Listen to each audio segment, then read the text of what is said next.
Oh, fuck. Hello. Just a second. Skip forward in this video if you want to get to where everything is.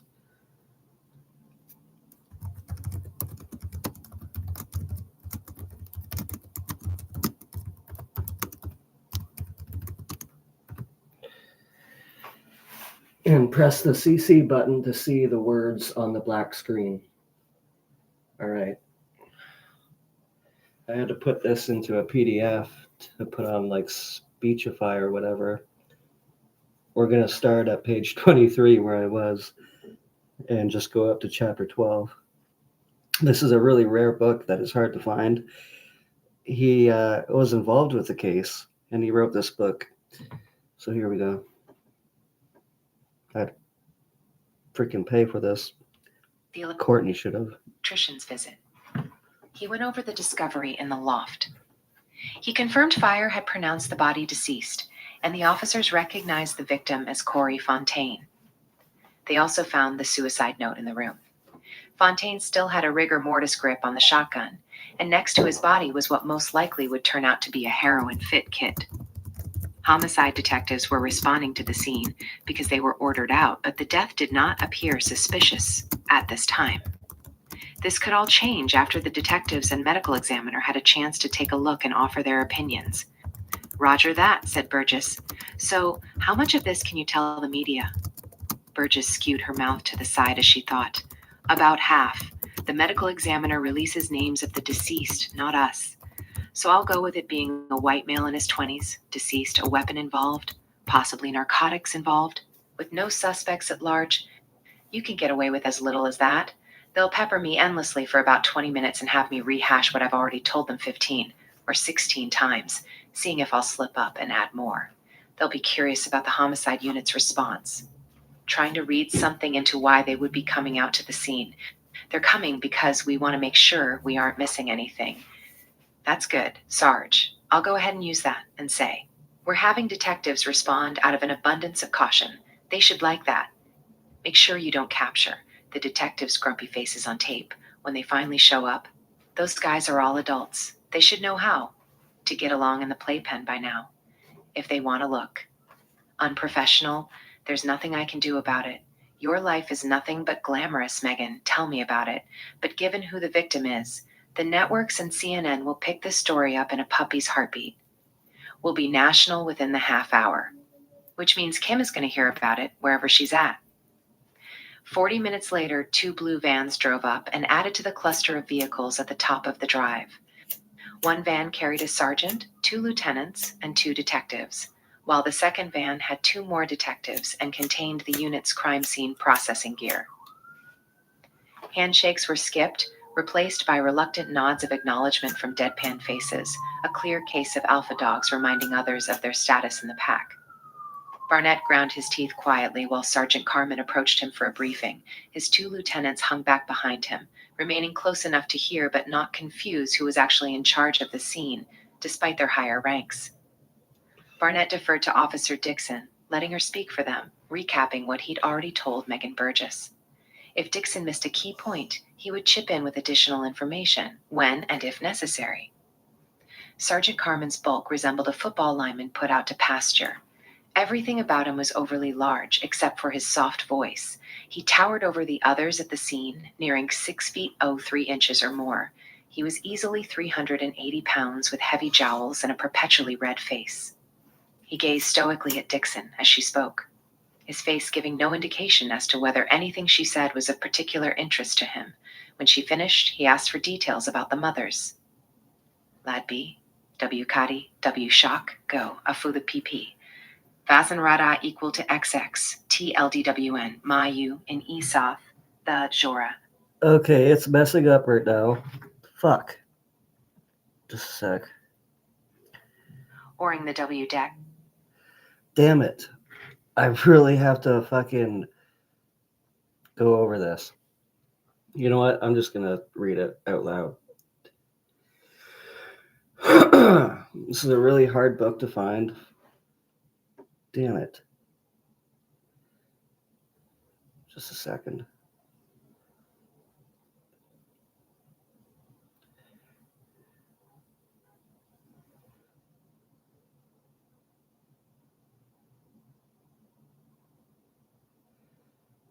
Oh, do I really want to read this now? Shit. I do. Now I'm gonna have to read it out loud. Fuck.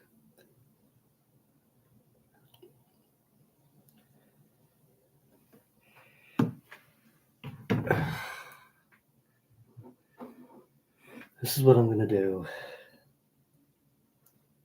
I'm gonna go over Soaked in Bleach, what I was doing last night. Because I've totally figured it out now. Just by looking at everything. And really analyzing, why did Tom put this part in the film? Why did that matter when nobody cares about that? Well, it mattered to him and Courtney and Dylan and Mark and Callie.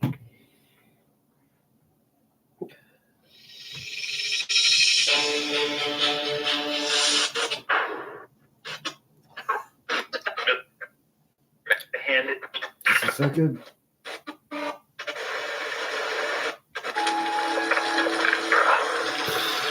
So, here we go. Here we go.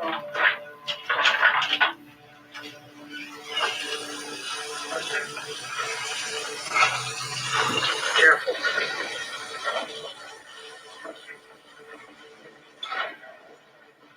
Call out. Like that call out. Say, Kurt, hello, Kurt. You know, make a lot of noise. Kurt! Kurt! Call out. Like that call out. Say, Kurt, hello, Kurt. You know, make a lot of noise. Kurt! Kurt!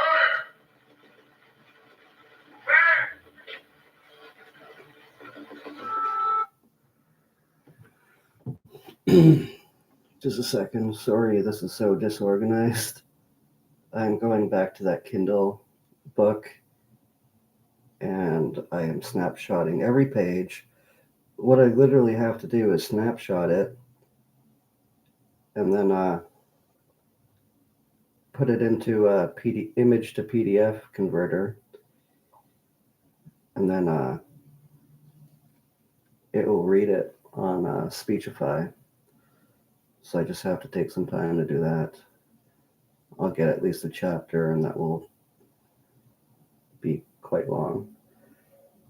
That'll only take like 2 more minutes or so, which will last like 15 to 20 minutes.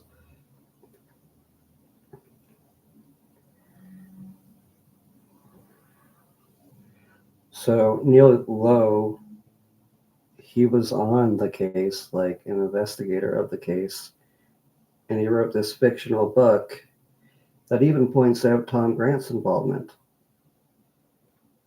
And I think he died. It might not be correct, but I think he did.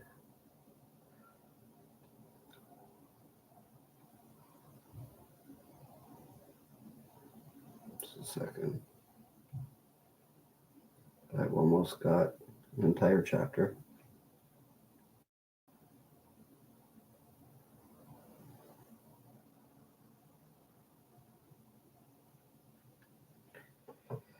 Oh. I just don't want to make this easy. I haven't been able to find any PDF of this book, but this book is really important. So I'm finding a way for us to listen to it.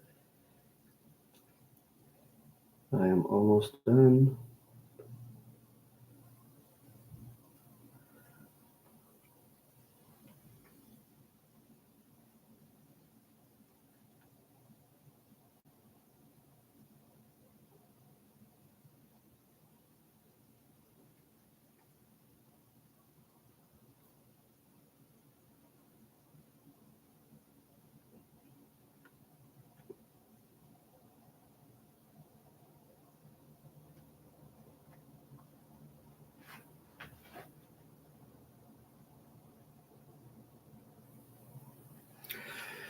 One second, I am almost done snapshotting it all.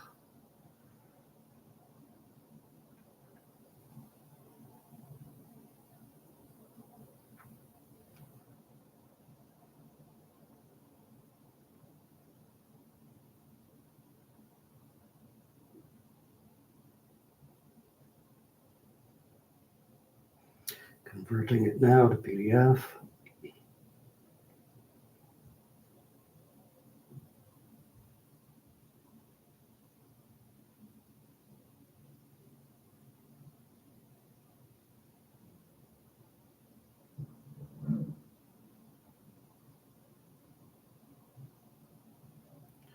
Processing.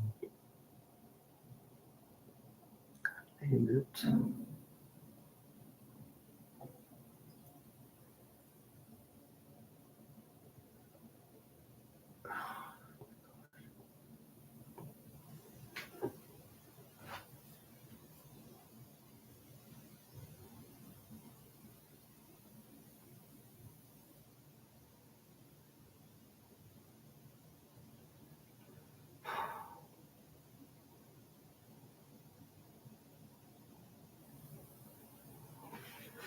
Almost there. Fuck. 30 more seconds. And then we have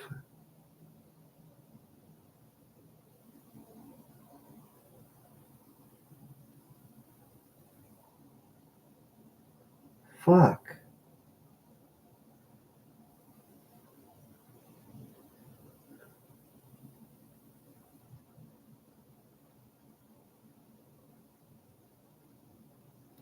All right, I had to delete a file to be able to upload this one. Here we go, finally. Of the many restaurants in Chinatown which served dim sum, Barnett and Dixon liked King's Cafe the best. Despite their many visits, the staff never seemed to warm up to, unlike some of the other restaurants they visited. They figured the staff had made them as cops, despite their not being in uniform.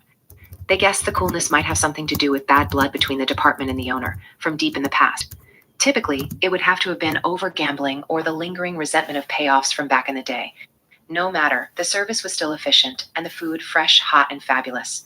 The only things missing from their experience were the smiles, but life went on without them. "You're not satisfied with the medical examiner's ruling?" Dixon asked. "It's great that the ME and homicide detectives all agree, but I'm not one to blindly follow a leader anywhere. That doesn't really mean anything, because my vote doesn't count for much to them. It means something to me.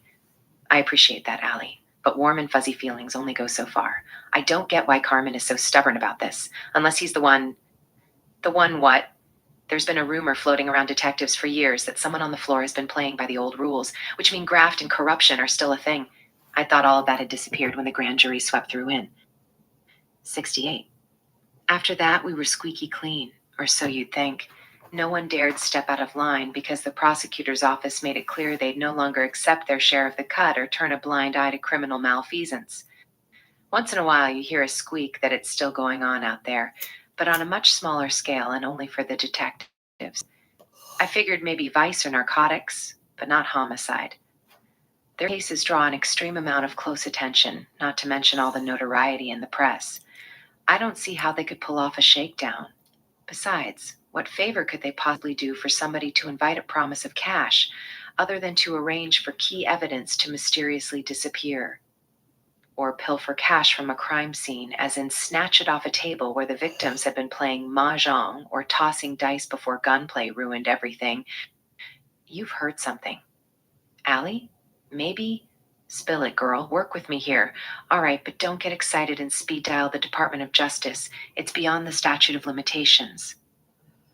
Barnett nodded his agreement. You've got the floor. Before I signed on with SPD, I used to frequent gay bars around town. In fact, I still do.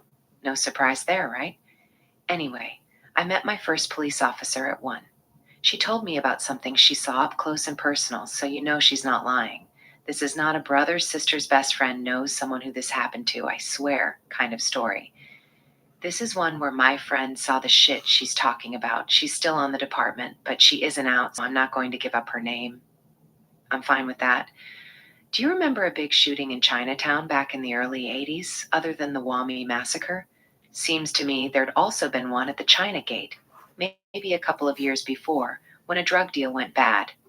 That's the one, China Gate. My friend said she was a brand new rookie and one of the first officers to arrive on scene. 2 bikers had gone into the lounge to make a narcotics deal with a Chinese tong or Vietnamese bangers in a back corner booth. Apparently, the bartender was going to get a cut for watching the door for white guys because the police didn't have Chinese officers back then. So, no one else was supposed to speak English in the bar but the bikers and the boys from the Tong. They get down to business, and pretty soon they've got money and cash on the table working the deal. But something got lost in translation, or the dope didn't pass the test, and things got angry, escalated in a heartbeat. Could have been the wingman, had consumed too much of his product, got nervous, and pissed his pants. Whatever. He whips out his 9mm and goes Clint Eastwood on the Asian crew, blasting all 4 of them in the 10 ring.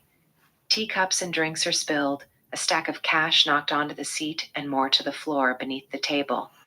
Miraculously, the coke gets gathered up and disappears with the bikers. What about the Do-Re-Mi? I'm sure I heard this was a cash ripoff. Right here, he's speaking about how Don Cameron stole money from a crime scene. Allie grimaced and thought for a moment. Then she nodded. That's what the police reports say, what the newspapers printed, and what the TV crews went with, but my friend says she was inside the bar until fire finished. Up and left, and the cash was still on the seat and floor with the bloodied bodies. It was still there when the homicide detectives arrived and told her to take a perimeter post by the front door. She assumed the detectives inventoried the money and didn't know it had disappeared until the next day, when she read where the newspapers were calling it a robbery, a rip for cash and drugs. No shit, Sarge. I'm not saying I don't believe you, Allie. I'm saying I don't know what to make of it. I hear you. Why didn't she come forward and say something back then? She was not just a rookie cop. Paul, she was one of the first women in this man's job, and on top of that, she was a lesbian. Well, still is for that matter, but my point is, she wanted to fit in with the guys and didn't know the rules they played by. That's always been a struggle for us, because we're always the new kids on the block, and not everyone is sure if they want to play with us. So, of course, there's the law, but then there's survival. She wanted not only to survive, but to have a long police career. I get it. Being a trailblazer was nice for her, and she feels the rewards now, but that wasn't her prime motivation. Her primo goal was to have a job that paid her the same wages as a man and have a career which would give her a damn decent pension at the end of it all. I'm not judging her. Allie, even if I figure out her name, I'm going to leave her alone. Good. That's how I want it. We are in agreement, but you know I hate hearing this kind of story. Not because I don't believe you or your friend, quite the opposite, but this story makes it clear to me that I was naive for way too long. I was wrong. I thought our days of carnivores feasting on the grazers out on the Serengeti were over. As I said, I thought all that ended and we were now safe from it. And what if it hasn't ended, Paul? Do you think Kim could have something on Sergeant Carmen? Dixon shrugged. Something's not right there. Apparently so. So, what do we know for sure, Paul? We know Corey wasn't cleaning his gun, and it damn sure wasn't an accidental discharge. And if it's not accidental or suicide, that leaves murder 1, which seems obvious to me, the more I think about it. But try as I might, I can't figure a way to get the detectives to take it on as a case. It's like their sergeant has spoken, and the rest of them are afraid to cross him, which includes their 2 lieutenants and captain, and those further up the chain.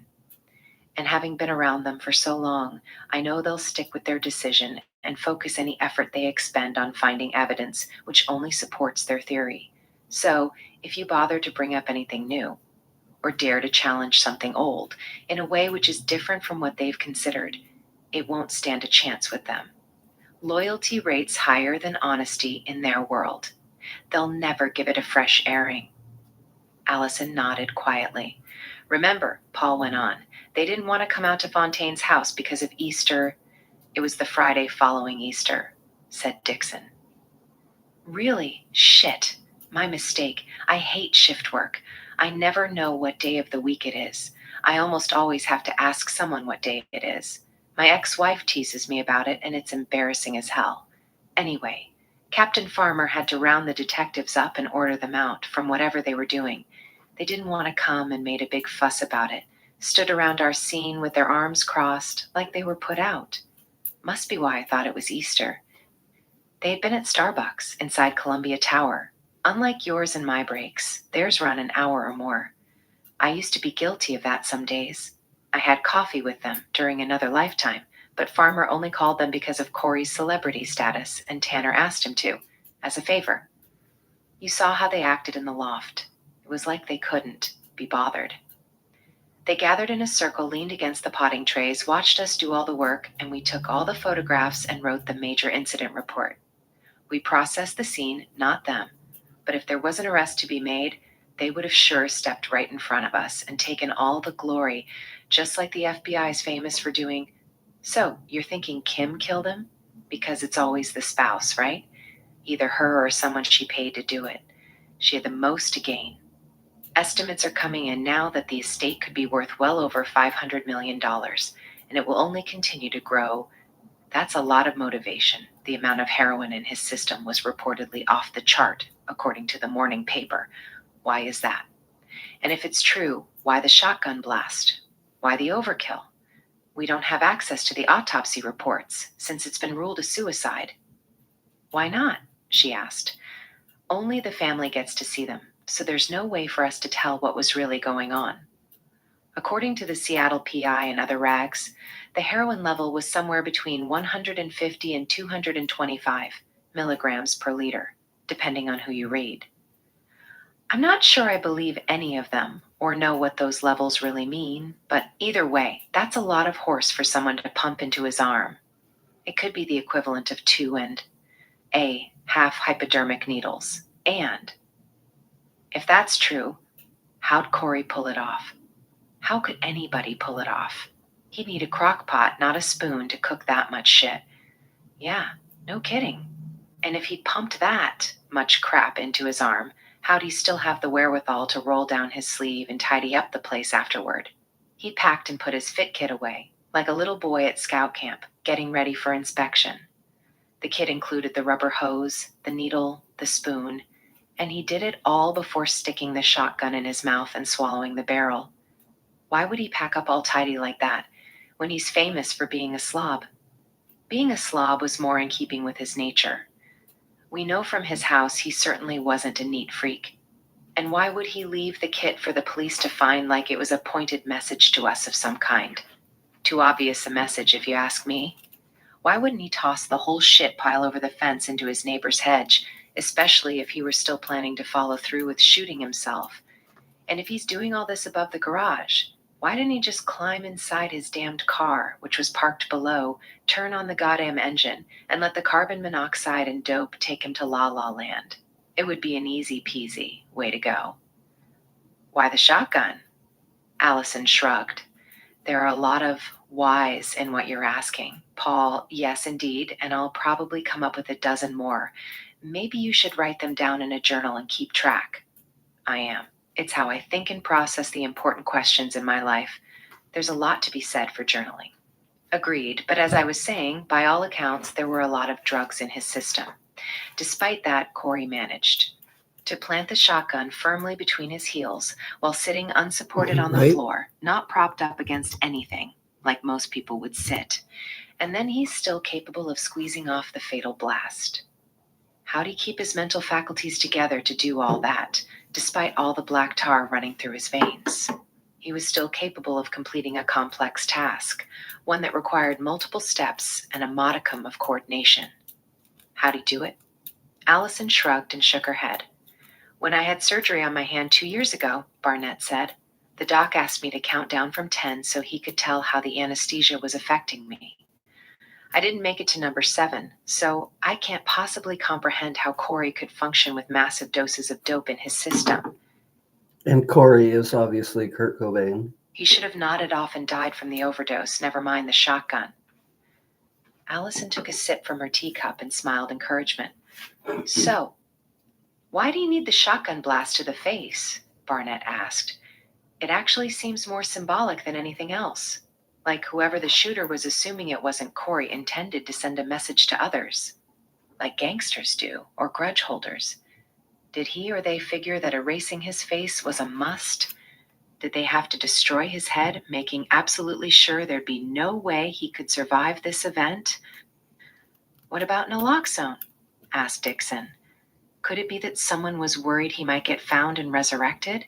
If he had help spiking his arm, maybe the helper wanted to be sure Corey wouldn't get rescued like he did in New York City. Unconfirmed rumor has it that he survived a fatal overdose backstage In Rome. while on tour. Barnett shook his head as if a chill had run down his spine. That's a terrible thought to mull over, but you might be right. I hate to say it, but it could fit the facts. And then when you analyze it, you see so many ways he could have gone gently into the night instead of this guano. If it was him who really wanted to leave this world, it could have been done without much pain, something he abhorred and why he got into heroin in the first place. That part bothers me as well, and I'm also bothered as to why he picked the empty room above the garage in the first place. It's almost like he was hiding away from the house, and he got caught while inside the loft, like in a tag, you're it kind of a deal.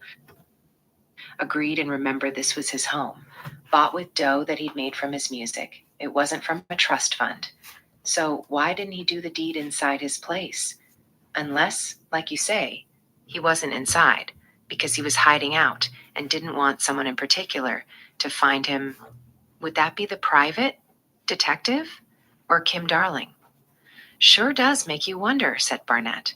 I know I'm beating this to death, but if he were really the lord and master of his castle, or somehow caught up in making a statement about who was the alpha dog in his household, why, didn't he just off himself in his bedroom on the bed to make his final statement? If he intended to send a message to her, I think that's what he would have done. Agreed. For me, I don't see him being all that thoughtful about not wanting to mess up her bedspread sheets and mattress with the inevitable blood stain. Till now, that's not been my experience with guys. A woman might kill herself in the bathtub because it's easier to clean up and less of a burden for her survivors. But a guy doesn't think that way. They're not known to be considerate at a time like this. Guys make fucking messes of themselves and don't care who the hell sees it or has to clean it up, and way too often they want to take their whole family or others with them.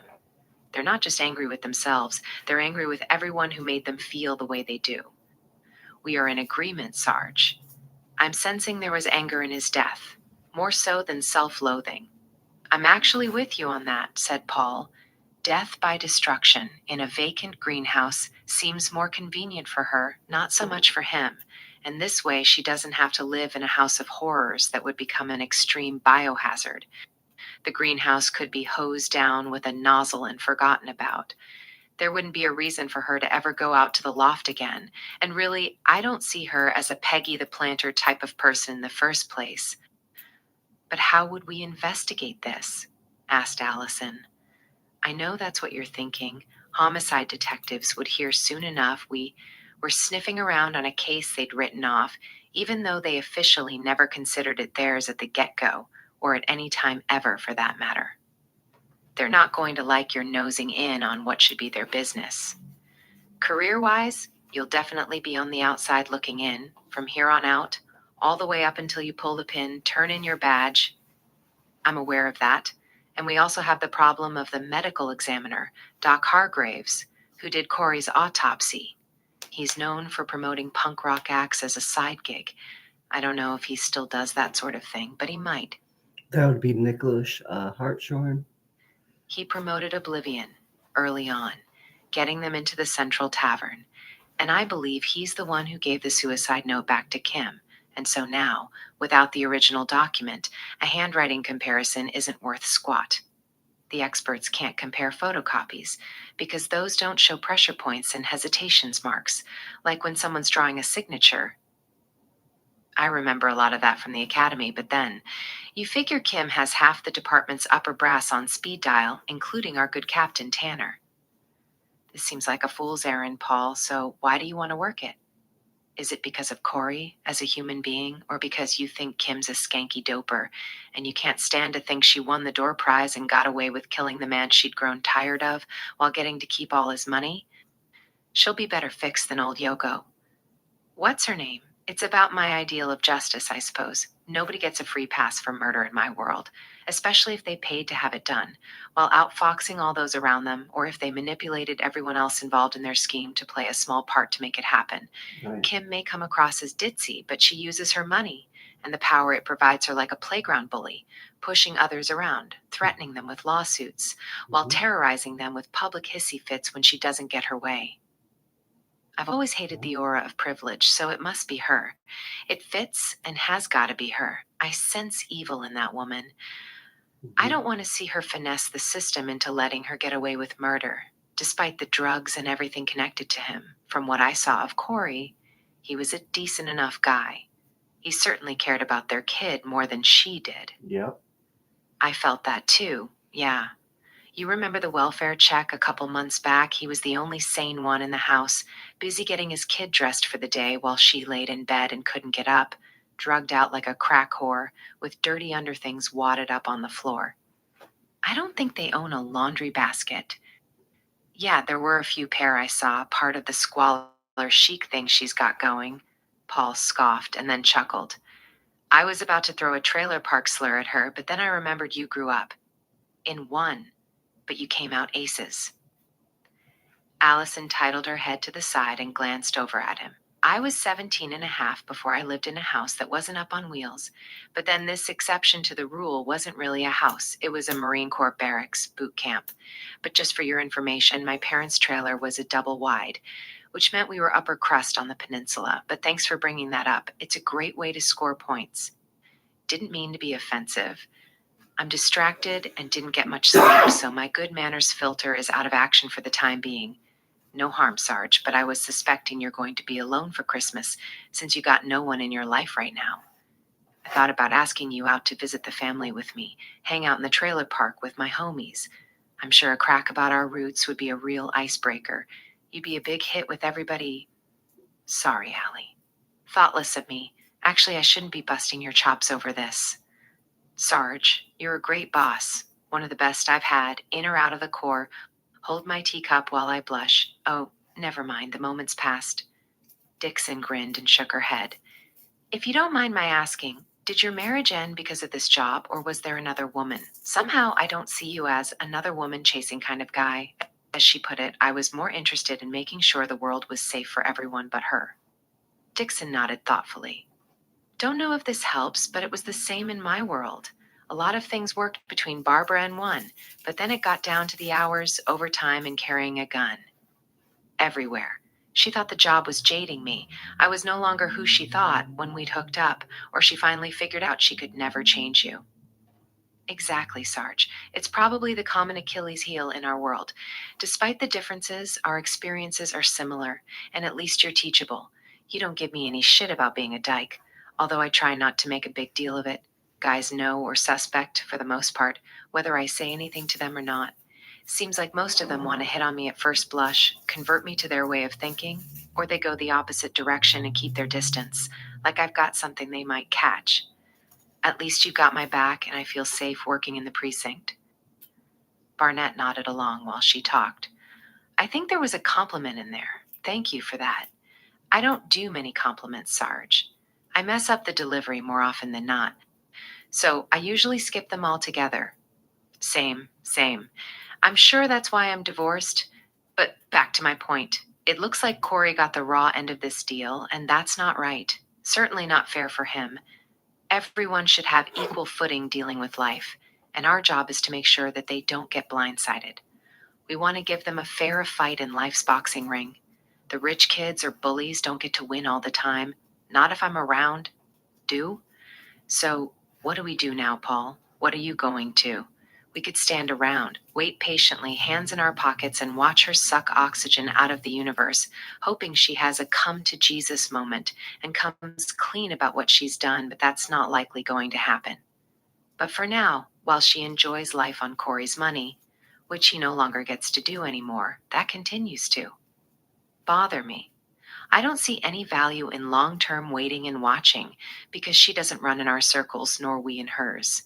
So it's not like we'd interact with her enough to see her slip up and give something away we could use to force her to tell what really happened to her husband. I don't know what we could hope for that would give us a new lead. And so this whole thing, an investigation if you want to call it that, could take forever. I hear ya, Paul. There's a legal maxim which says, justice delayed is justice denied. I agree wholeheartedly with that concept. But Corey's justice is not just delayed, it's encased in cement, heavy on the rebar, smack dab on the bottom of Lake Washington. Do you think Captain Tanner would let us work on this in our spare time? He's approachable and reasonable, so we could always ask. If he agrees, he'd want to stay informed so he could smooth things with homicide, if they get their panties in a knot for us doing their job. He worked as a sergeant in intelligence a few years, when I first got there, so he knows a lot of the detectives on the 5th floor. But both units are famous for having independent workers. They don't always cooperate with each other and the rest of the department, at least not willingly. A modicum of cooperation is probably the most we can hope for. Detectives of all stripes get territorial, particularly ones who make it to homicide, but those guys have shown no interest in Corey's death to date. And I hate being passive, sitting on my thumb. I say we call Kim's private investigator from LA and see what he really knows, or what he's willing to tell us. I know he's trying to rebuild his reputation after this fiasco, and rumor has it he's now blaming the lady. Paul Barnett That would be Tom Grant. stood at the back counter in the sergeant's office updating his squad's attendance sheets when his phone rang. This is Barnett. Sarge, this is Thomas Cant, private investigator from LA. I understand you called my office. Yes, detective. Thanks for returning my call. I believe I almost met you up here during the Corey Fontaine matter, but it was a hectic scene and we were never properly introduced. Sergeant Barnett, I recognize your name from the reports your public disclosure unit sent me, and you're right, I don't think we've actually met. And quite honestly, I didn't feel very welcome around your homicide boys. Never got a call back from the lead investigator or sergeant. So, are they still working the case? Mhm. Obviously. I haven't heard. Barnett hesitated, but he knew the long pause would give him away. Might as well own it. They're going with it being a suicide, which you probably know they don't investigate, because there's no living suspects for them to chase down. No need for their services, or so they figure. I understand, but I'm getting the feeling you're not happy about it. Am I right? You would be correct, sir. Most interesting. Sarge, because I'm not happy either. How can I help you, or how can we help each other? The suicide note's a good place as any for us, to start. I know Kim read it to Corey's followers at his impromptu wake of sorts, down at the Seattle Center. So, it's out there in the public realm. Portions of it were picked up and repeated over local radio stations. I understand you might have a copy, at least according to the internet. Can you tell me how that came to be? Kim and the various notes she's been connected to are a sore spot for me. I've read them all and have compared them as carefully as I can, albeit with an untrained eye. My opinion is she wrote portions of some and all of the remainders. Just how much of each? I'm not sure. I'm trying to coax a private document examiner into evaluating the copy of the suicide note I have, but he explains that analyzing a photocopy is an exercise in futility. He says the paper, ink, pen pressure, and hesitations can't be examined on a copy. You just can't do it. You have to have the original, which Kim somehow possesses. You actually saw the original with her? Oh, yeah, close to it. I was having my own suspicions about the note right off the bat, so I told her I needed time to go over what Corey had said in his dying declaration, and I finessed her into making a separate copy for me. But did you see her making the copy from the actual document? Silence for a moment. I see what you're asking now. Can't say that I did. Okay, but you have a copy now? Correct. And what about the note she used? Has she still got it? Kim still has it. If she's smart, she'll burn it, but if she's sentimental or aware of its value to a collector, she'll hold on to it and sell it for a fortune, which sounds more like the Kimmy I've come to know. As we're speaking, I'm trying to figure out a way to get a search warrant for her residence, but I think I'll need a hell of a lot more probable cause to get a warrant than simply telling a judge I have an uneasy feeling about what happened to Mr. Corey Fontaine. And where would you look in her house if you got a warrant, Sarge? By now, if she were still holding on to it, she'd probably have it sealed up tight in a safety deposit box away from the house. Probably have it locked up in a bank vault of some kind. I'd like to get a copy of your note, Tom, if you don't mind. Is there a chance you'd fax or mail me one? A hard copy will be clearer than a fax. I'll send you one of those. Just tell me where to mail it. I'd appreciate that. Glad to oblige, because I want to encourage you to continue to work on the case. I'm not getting very far very fast doing it my way. Can I ask you what it was that got you interested in this? For me, it's the reason why she'd call an electrician to her house while she's staying in California, possibly inside a lockup or hospital worried about her missing. Suicidal husband. But she manages to forget all about that noise and suddenly wants a motion sensor installed in a room no one ever uses. Why would she suddenly think of that room in particular while in LA? Why not worry about the garage below it where something valuable might be?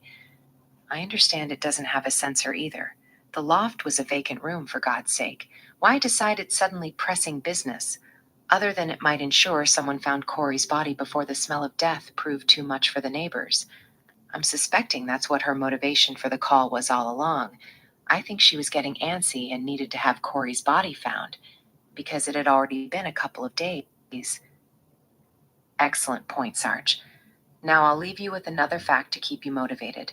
I spoke with Sophie Lalore. She's the Fontaine's entertainment attorney, based in LA, of course, and we got to yakking it up about his death, with her sharing more than bench. Bar guidelines allow her to do so, talking about clients and such. But she too thinks he didn't kill himself. He might have been disenchanted with performing on the big stage. He skipped out on the Lamorgie gig at the Gorge after all, but he wasn't suicidal. She told me, and I have this on tape, that before his death, Kim had come into her office and left a handbag with legal papers in it, some of which Sophie was supposed to continue working on. You know, like when you have your taxes done by a CPA. And so, while Sophie's digging through Kim's bag because Kim's a disorganized ditzo slob, Sophie finds documents which are Corey's mixed in with Kim's paperwork, and she can plainly see Kim's been practicing Corey's handwriting, copying sections of what he'd written. Seriously? I kid you not. Is that just the signature part, like for legal documents? No, wait, you said copying his writing. Are you thinking she might have actually written the suicide note? Probably a lot more than that. I think she wrote for sure the goofy note left on the stairs, which supposedly had come from the kid's nanny, the one berating Corey for sneaking into his house. But why not the suicide note, or at least the bottom part of it? When you get the copy, I think you'll see what I'm talking about. All right. Now on to chapter 9. 1 second.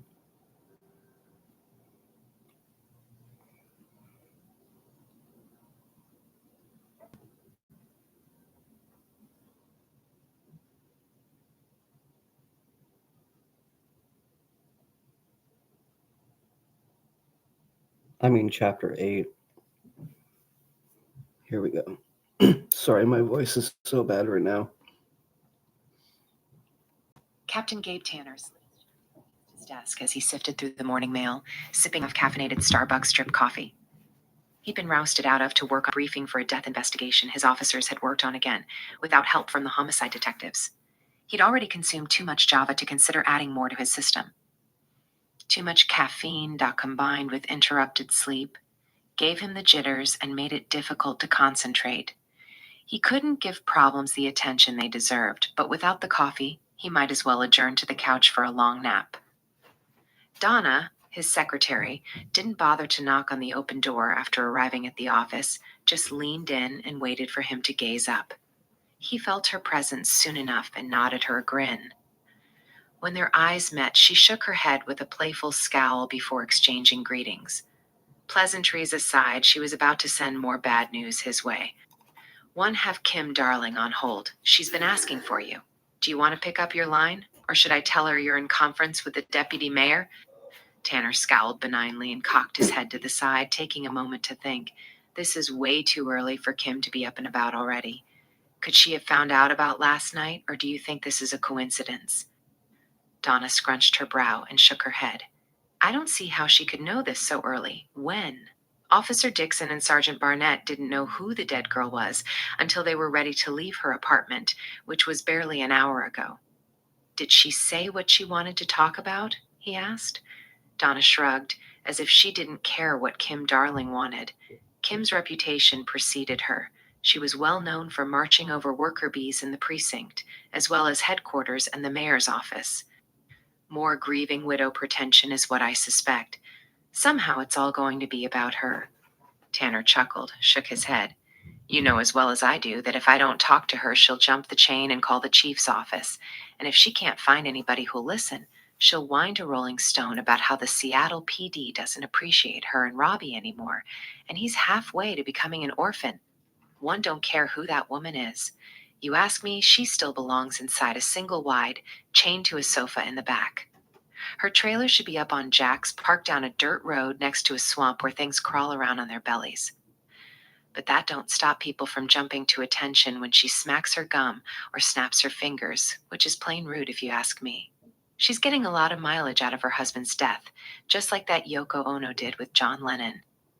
Kim only calls you because you're nice to her, and because of that, she's got a crush on you, Captain. You need to be on the lookout around her. Tanner rolled his eyes and shook his head, smiling back at Donna. Shut my door, please. I'll get this over with before you know it.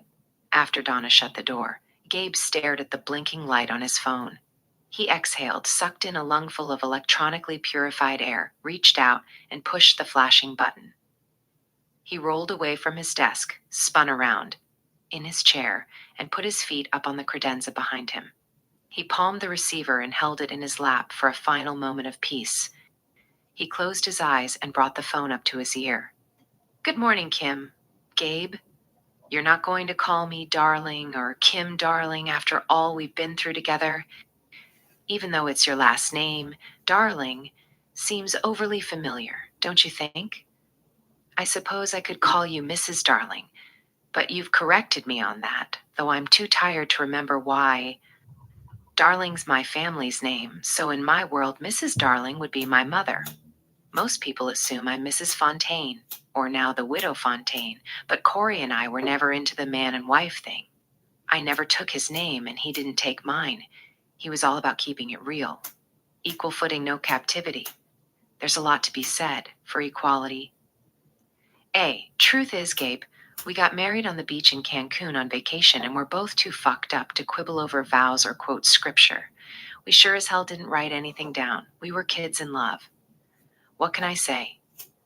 So, would Miss Darling work for you? No, Gabe, makes me sound like a freaking libber. I was just teasing you. Jesus Christ, call me Kim unless you want me to start calling you Captain Tanner all the fucking time.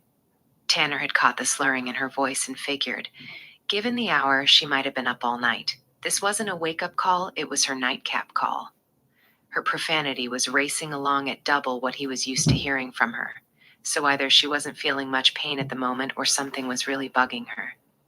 He figured painkillers could also be loosening her tongue, but then Kim would have bursts of energy, which indicated there might be something else going on inside her system working on her fragile psyche. She certainly didn't mind taunting him sexually, from behind the ivy-covered walls of her mansion over the hill, near Madison Park, above the lake. He guessed the likely cocktail of choice this morning was an abundance of pills with a bourbon chaser. Before her husband's tragic death a few months back, Kim had often called Tanner to complain about the glut of hard drugs on the streets of Capitol Hill, within blocks of his office no less. Thinking back on those conversations, Tanner figured Kim had been high and spacey whenever she phoned him.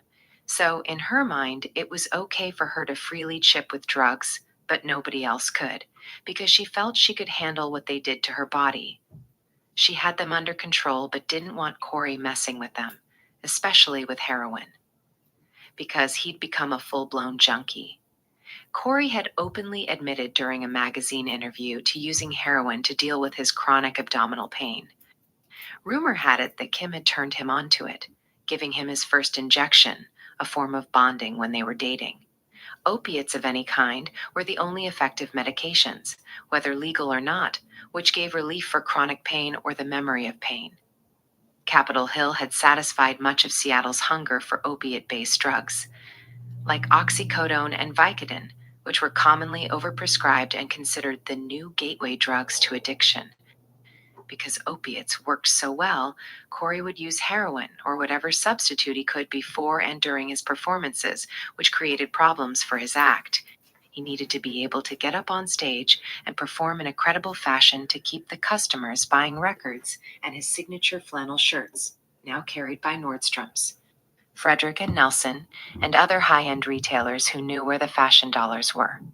Whether or not the threads were stylish enough didn't really seem to matter in the high-end fashion world. The point was that anything the kid touched sold, and it sold well. His look was the new hot seller. The marketing angle was Kim's idea, not his.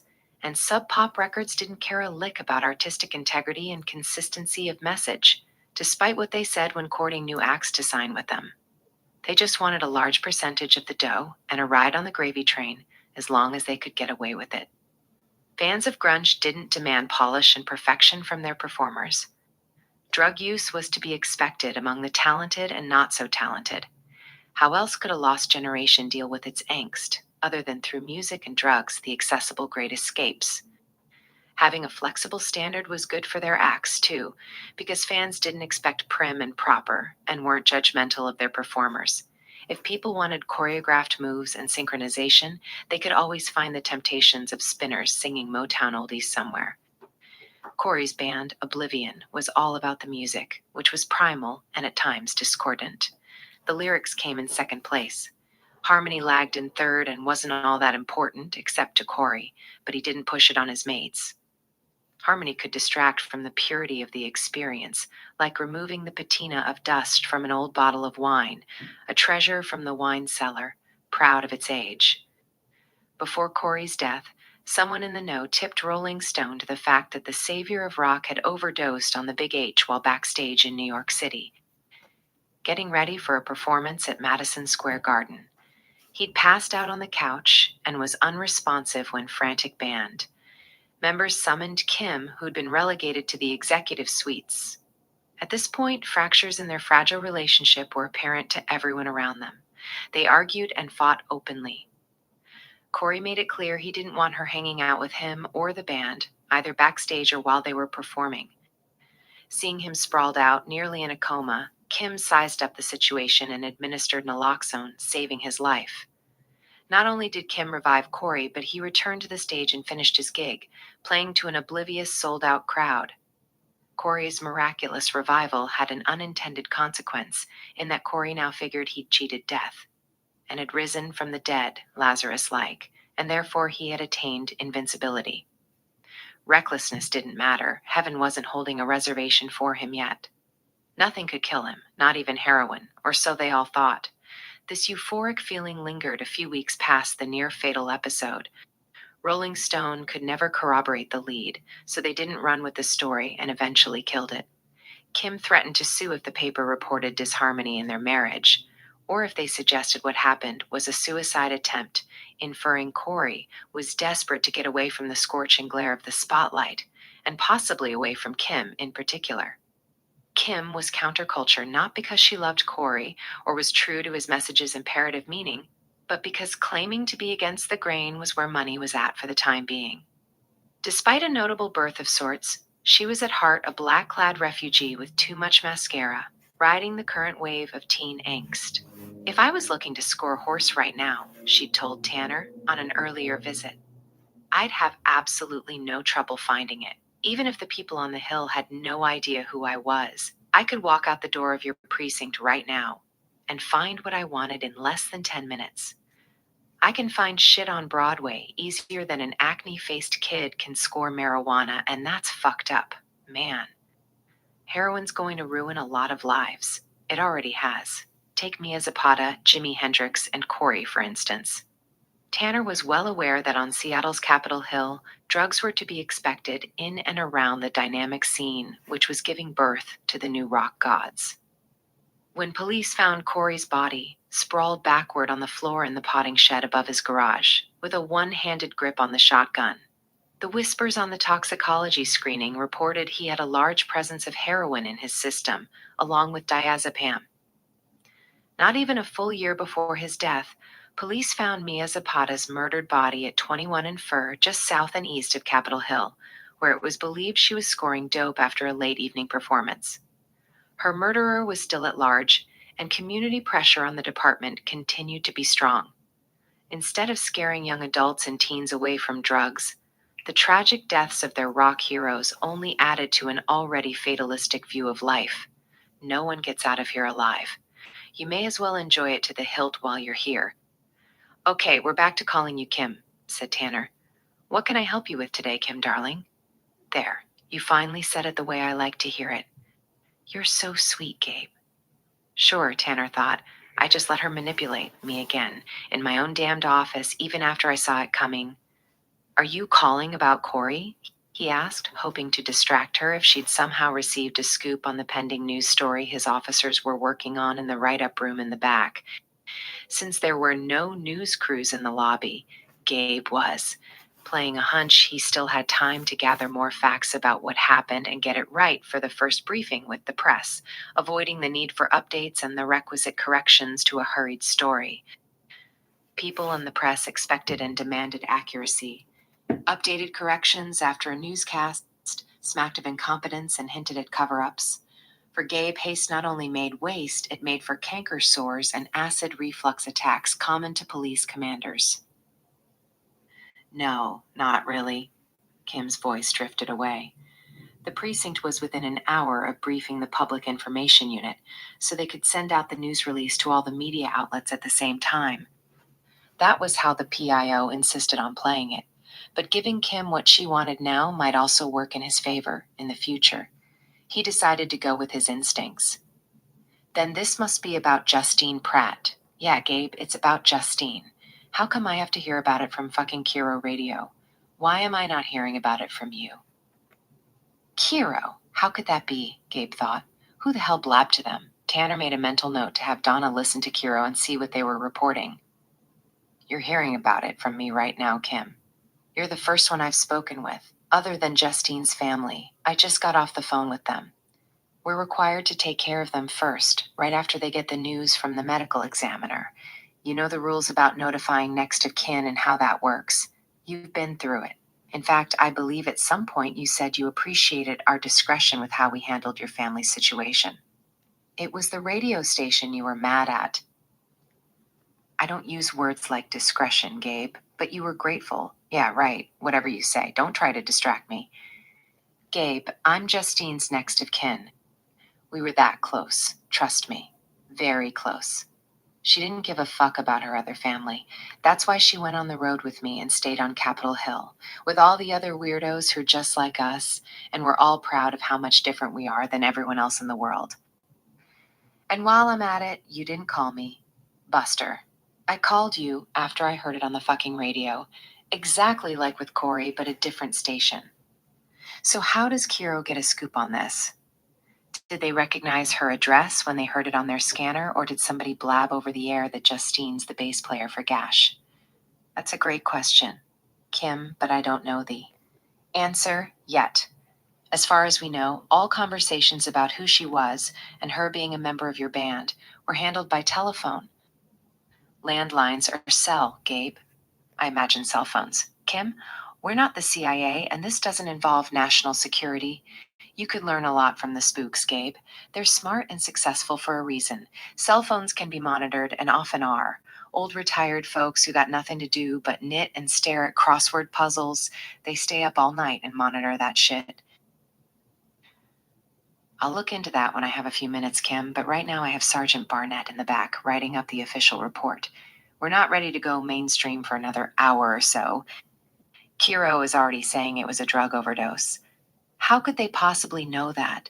Unless someone told them they found a drug kit at the scene, like you did with Corey, remember? That's a good question. Did they report it as fact or conjecture? You mean guessing?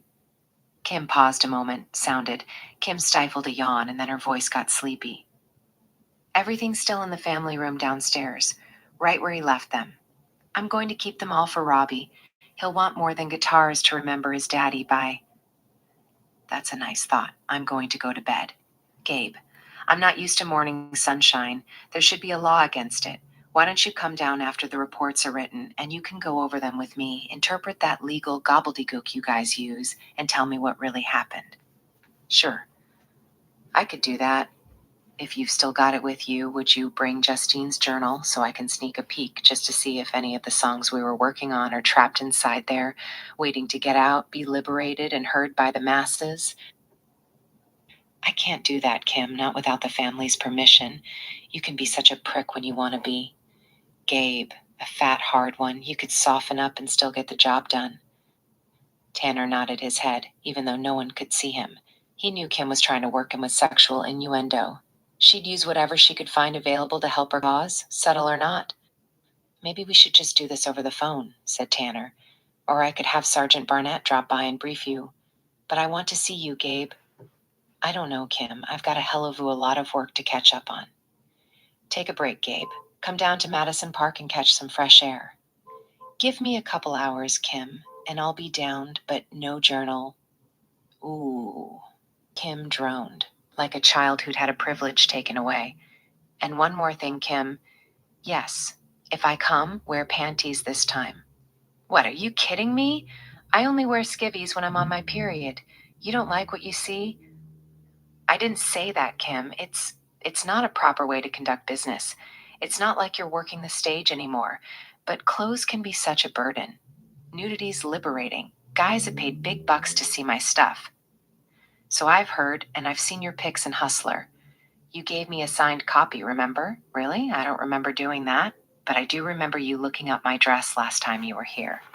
I know you liked what you saw. You were giving a show, Kim. I wasn't sneaking a peek. You going to arrest me if I crisscross my legs? You might see me naked. I often don't wear clothes around the house.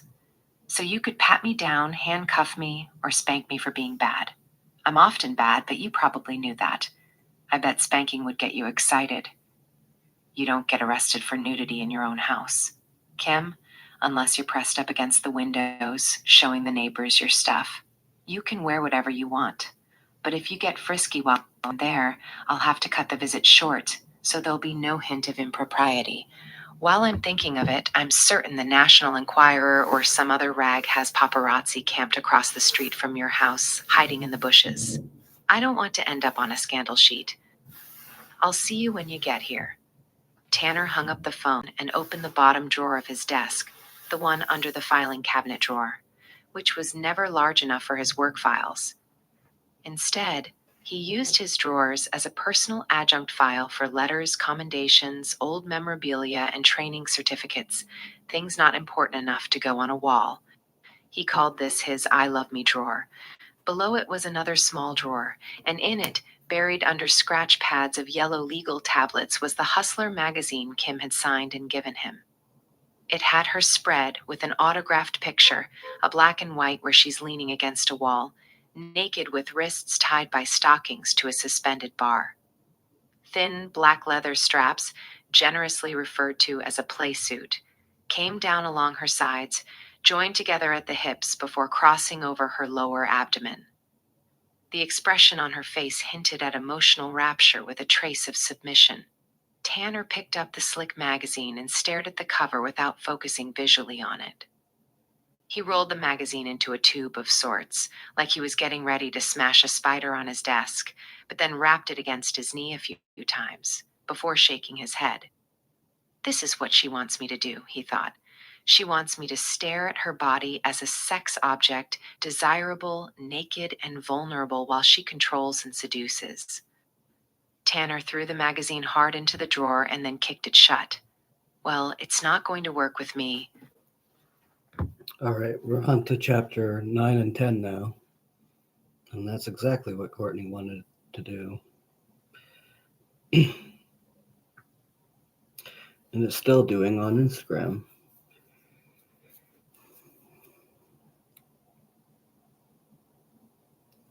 One moment, here we go.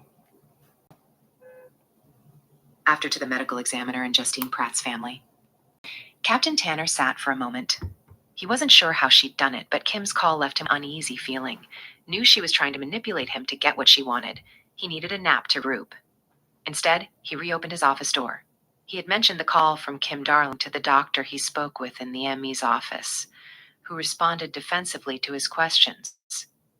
He said there were only 2 doctors on duty during the late night, early morning hours, and no one there had called Kiro.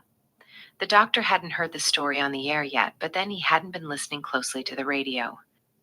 Tanner had no reason to doubt him, so that left media relations, the chief's office, or the mayor's office. Tanner kicked the rubber stop into place under the door and nodded a greeting to Sergeant Barnett, reading over paperwork at the counter attached to Donna's desk. "Are you waiting for me?" "Paul?" "Yes, sir. Come in and have a seat." After Tanner returned to his chair, Barnett took a seat directly in front of the desk, leaned forward, and slid the paperwork across the desk. Tanner picked it up and glanced over the boilerplate format until he found the large box containing the narrative. "I'll read while you talk," said Tanner, but the question weighing heaviest on Justine's mother's mind is whether this was an accidental overdose or a suicide. I think she's less worried about the heroin and more concerned with whether it was a deliberate act. I know Homicide declined to respond to the scene, and I'm not happy about that, by the way, so they must be satisfied it wasn't an intentional act on the part of someone else, as opposed to it being a manifestation of Justine's inner turmoil. You see what I'm saying? Homicide only wanted to know if we'd found anything suspicious. We told them what we saw, and they said they'd go with the medical examiner's conclusions, along with us drawing a crime scene sketch and giving statements for their files. Tanner nodded. Sounds about par for them. Their stated position is they don't investigate suicides or drug overdoses. Either way, it's not something they feel requires follow-up by them because there'd be no culpable suspects left alive to work a case against. Justine's death must appear to be at her own hands. Agreed, said Barnett. He didn't feel the need to tell Tanner he already knew the detective's protocol. If the boss wanted to school him with class work, he'd earned the right to do so. But even though we don't see evidence of foul play, said Tanner, I'd argue this kind of death meets our high-profile threshold, which requires Homicide's response. At least in my book it does, because she was a member of Kim Darling's band and all that celebrity bullshit that goes with it. If the watch commander had called me at home, I would have ordered Homicide to respond. That's exactly what I did when you found Corey's body. The detectives didn't want to come out, so I ordered their response through their captain, and yet it still ended up as a first-class clusterfuck, all because of Corey's notoriety. Every nutjob conspiracy theorist has an opinion about how he died and who did it. Everyone's an expert nowadays because they watched Perry Mason of Hill Street Blues. Imagine how much more fodder they'd have to work with if Patrol had handled that investigation all by ourselves, instead of getting Homicide to come to the scene. Well, we essentially did handle it, boss. Homicide showed up, but then they just stood around with their hands in their pockets while I took the photographs and Allison wrote the paperwork. They weren't interested in the least with what was going on with the body. You would have thought this was a public utility trench site, where you have 8 guys standing around a hole, while one guy gets down in the dirt and spades it out with a hand shovel. All the detectives did was fold their arms, cross their legs, and lean against the wall so they could watch what we did, and then they added their opinion, which was, Corey's a drug addict who swallowed his shotgun, like his mom feared he would. Tanner stared off in the distance a moment, his eyes hooded low. Thinking about it, why didn't Corey have an exit wound out the back of his head? Asked Tanner. I would have figured his noggin would have erupted like a volcano. It didn't happen that way because he used birdshot in his 20-gauge shotgun, a light load for bird hunting. I also thought, like you, the shot concentration would have been tight and focused, but the ME says, not so much. The smaller pellets rattled around inside his brain pan, making a mess of everything. That and the heroin should have meant he felt no pain. Tanner nodded. I suppose there's a blessing in that somewhere, but back to my point. I want the watch commanders to call me on these things. I'd rather get yelled at for a botched crime scene we actually had a hand in running, rather than something we should have known about but didn't. The only watch commander on duty this morning was in the North Precinct, and he wasn't interested in responding to an overdose. But I'll have to take the blame for this one, sir, because it didn't click with any of us who Justine was. Not for a while, anyway. None of us are particularly fans of her music. It was after we'd been busy inside her apartment that Allison saw the band's poster on the wall. Kim Darling's licking the neck of a guitar, which our DOA had been playing in the studio shot. I suppose it symbolizes Kim going down on an enormous penis. So, she's hypersexualized and every guy's or girl's dream. At any rate, Allison recognized Justine from the poster. But by then, we were deep into the investigation. Yeah, and now we have Kim Fontaine upset about losing Gab's bass player, although it seemed like the business issues were more a concern for her than losing her close friend. Understood, sir, and it's Gash. Justine was a member of Gash. Tanner nodded and scowled. That's right. I knew the name, but I don't care for it a damn bit, even though I've no claim to being a prude. It's disrespectful to women. I've got a wife and 2 daughters. But if you know Kim, she probably came up with it while stripping one night, pushing the outer limits of lewdness on stage. You know, rumors have it that she worked stag parties without limits during her off hours. She hustled customers for blowjobs so she could make enough to keep her band afloat. Of course, this was before her music career took off, right after she met Corey. I'm sure the 2 of them thought it'd be funny to imagine. Little Joe Acne telling his mummy and pop he wanted to go. See the girl's gash. That's funny, and I hadn't thought of it that way, said Barnett. My mind probably spends more time in the gutter than normal people, because I worked Vice before Intel. Felt like a window peeper for most of it. I did a lot of surveillance and saw a lot. Like bartenders who suck in all that secondhand smoke working bars. I worry about all the porn I've had to sift through and the damage it might have done to my psyche and long-term sex drive, but I'm getting off topic. No problem, sir. So now it turns out Justine's parents are devout Catholics, and the mother's afraid a suicide automatically excludes her daughter from getting through the gates of heaven, even if she'd repented and everything else in her life had been forgiven. And it's not like we make the call on what happens in the hereafter. The big guy upstairs doesn't need our reports to call M as he sees M. I was brought up the way. She was too, but I'm hardly a credit to the faith. I know how the suicide exclusion is supposed to work and what she's worried about. Good, said Tanner. Same for me, but I try to stay active in church activities when I can, when work doesn't get in the way. The big question is, have you got a feel for what happened inside the apartment? My hunch is this is accidental, at least on first appearance. Tanner nodded.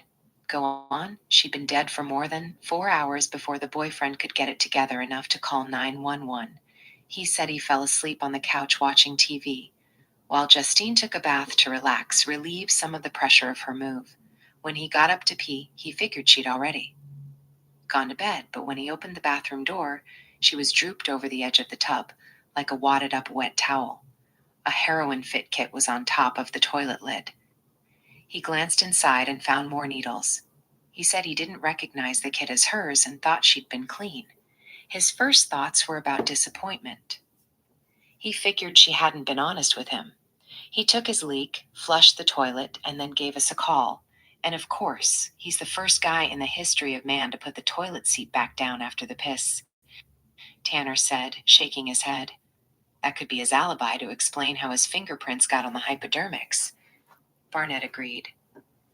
I was talking with one of the medical examiners, and there's a possibility her position at the bathtub's edge might have compressed her rib cage against her lungs, causing positional asphyxia. The drugs would be a contributing factor. But even in a stupor, she might have sensed something happening to her without regaining consciousness. There was some kind of interruption in her bath, maybe even medical, that caused her to lean forward like she had when we found her. Whatever it was, she likely dropped her journal and pen down the side of the tub, against the wall. That's the only thing we found out of place, which might work against it being a pure overdose. Because normally, I would think if this had been a straight-out OD, she'd simply have drifted off into oblivion, and her diary would have sunken into the tub when gravity had taken over, and the journal would, of course, been destroyed. Tanner nodded, following Barnett's narrative. What about the boyfriend? You think he's lying to us? Oh yeah, big time. Everything he says he stops to consider the angles first. His lips move while he's rehearsing his answers. His name's Dayton Mahler, but I'm not sure how much he's lying about and to what degree. I'm thinking he's a full-blown junkie in his own right, and he probably had been passed out on the couch in a stupor, dead to the world. There might have been others in the room with him or her for that matter. I wouldn't be surprised at all. Whoever had been there cleaned up the place before clearing out, taking all the drugs they couldn't lay off on Justine. Was her apartment a crash pad? Maybe a notch above. I got the feeling they did a lot of entertaining and had many guests for sleepovers. I'm sure Dayton had the run of the place when she was away on tour, so half the runaways on Broadway crashed there at some point or another. Is Dayton a musician too? I got the impression he's more of a druggie and, as the kids call it, her fuck buddy. More so than he was her real boyfriend. And thinking about it, I don't remember seeing much in the way of guitars in the apartment. With her being a bass player for a band, you'd think there'd be something in her place that would show what instruments she played. Could be the band keeps their gear wherever they practice, said Tanner, like a studio, or Fontaine's garage, or maybe in a rented loft.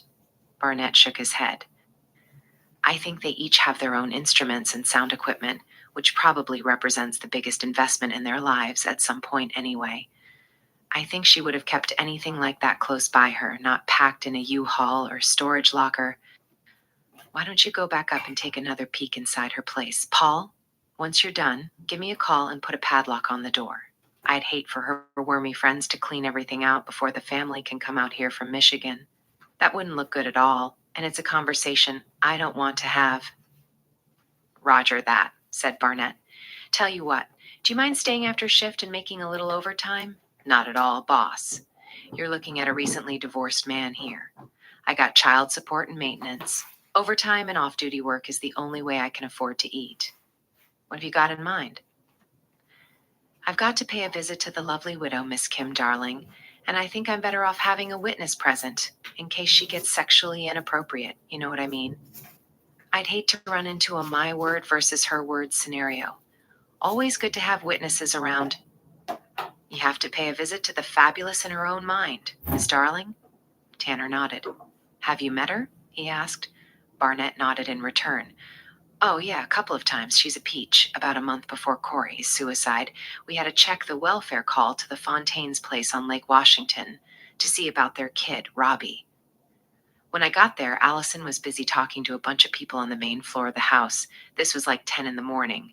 Someone in their group told us the problem they called about was upstairs, but neither Allison nor I knew who these people were at that moment because it was the complainant's name that came up on the call, not Fontaine's. Barnett paused for a moment as he thought. Now, thinking back, I believe Justine Pratt might have been one of the people downstairs that morning. I think she's the one who actually called in the report. She worried little Robbie was at risk because of drug exposure to Kim Darling. Plus, we saw the ever-present signs of a hard-partying lifestyle and a conspicuous lack of sobriety. I could ask Allison if she remembers more about who was there, because I think she wrote it all down and has a better memory for faces. Tanner nodded, meaning he now expected that lead to be followed up on and verified. Barnett continued slowly, rehashing, as if visualizing the call. So, when we got there, we're told Kim and Corey were having a bit of a row, yelling and screaming at each other. I remember feeling the tension heavy in the air. Both were known drug abusers, according to their friends, and the complainants were worried that because of fresh usage, the kid was being neglected. Tanner steepled his hands together, closed his eyes, and nodded. We hiked upstairs, and the bedroom door was half open. Kim lay sprawled across the bed with nothing on but a sheet, which was hit or miss, and most of it missed a lot. She didn't care who saw what. She was heavily screwed up, basically incoherent. Dirty socks and wadded up breeches on the floor, kicked half under the bed. Allison tried the female bonding thing, but wasn't getting anywhere. Kim babbled nonsense about fuck this and fuck that, and on it went. We asked about her kid. She said something indicating we should check a bathroom down the hallway. We did, and that's where we found Corey with Robbie. At least Corey seemed to care about the kid. He had him dressed for the day, combing out his hair.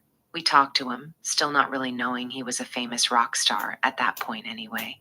And he seemed normal compared to Kim. Robbie looked well-fed and taken care of, so we gathered names, left him in the house, and sent a report to CPS for review and follow-up. Did you hear from CPS? Barnett shook his head. That takes time, and they probably keep their distance from people with serious. Money, figuring, abuse, and neglect don't rise above the poverty line, certainly not something that afflicts the rich and famous. Tanner nodded as he thought. You know, boss, when we left the house, both Allison and I were thinking Robbie was lucky to have at least one normal parent, and the normal one was Corey, not Kim. I can't tell you how surprised we were to go back a month later and hear that the drug demons had apparently claimed him as another one of their victims, or so it would seem. You're not convinced? The ME's official ruling of suicide bothers me, but I can't really articulate why, at least in a way that would convince the me or prosecutor to reconsider. The whole thing's sad. Maybe it's my imagination or conscience bothering me. Or maybe I fall into the category of people who blame themselves when others around them take their lives. But you hardly knew him. That's not fair to you. I know, but I can't help thinking I could have done more. If I'd been more observant. The proverbial rescuer's lament. You're not the first one in this office to feel that way. Barnett nodded, but still wore a frown. I've been to a lot of death scenes, he said, and Fontaine's loft had suicide written all over it, quite literally, including the note, which might have been a bit too convenient and a little too much detail when I think about it now. All that detail is not something we ordinarily see. Part of me would like to blame Kim for his death, because she's a skank whore, but I can't find any evidence she had a hand in the death. At least I didn't at that time. I probably blame her because the word on the street is she's the one who introduced him to heroin so he could deal with chronic pain. I suppose she helped shoot him up his first time. But all suspicions aside, she's got an alibi which trumps everything I can come up with for now. She seems to have credible claims she was down in LA when it all unraveled up here. Paul Barnett met Allison Dixon in front of the Dubliner apartments on 12th Avenue East. They rang the buzzer for the manager's apartment, a woman's voice. Picked up.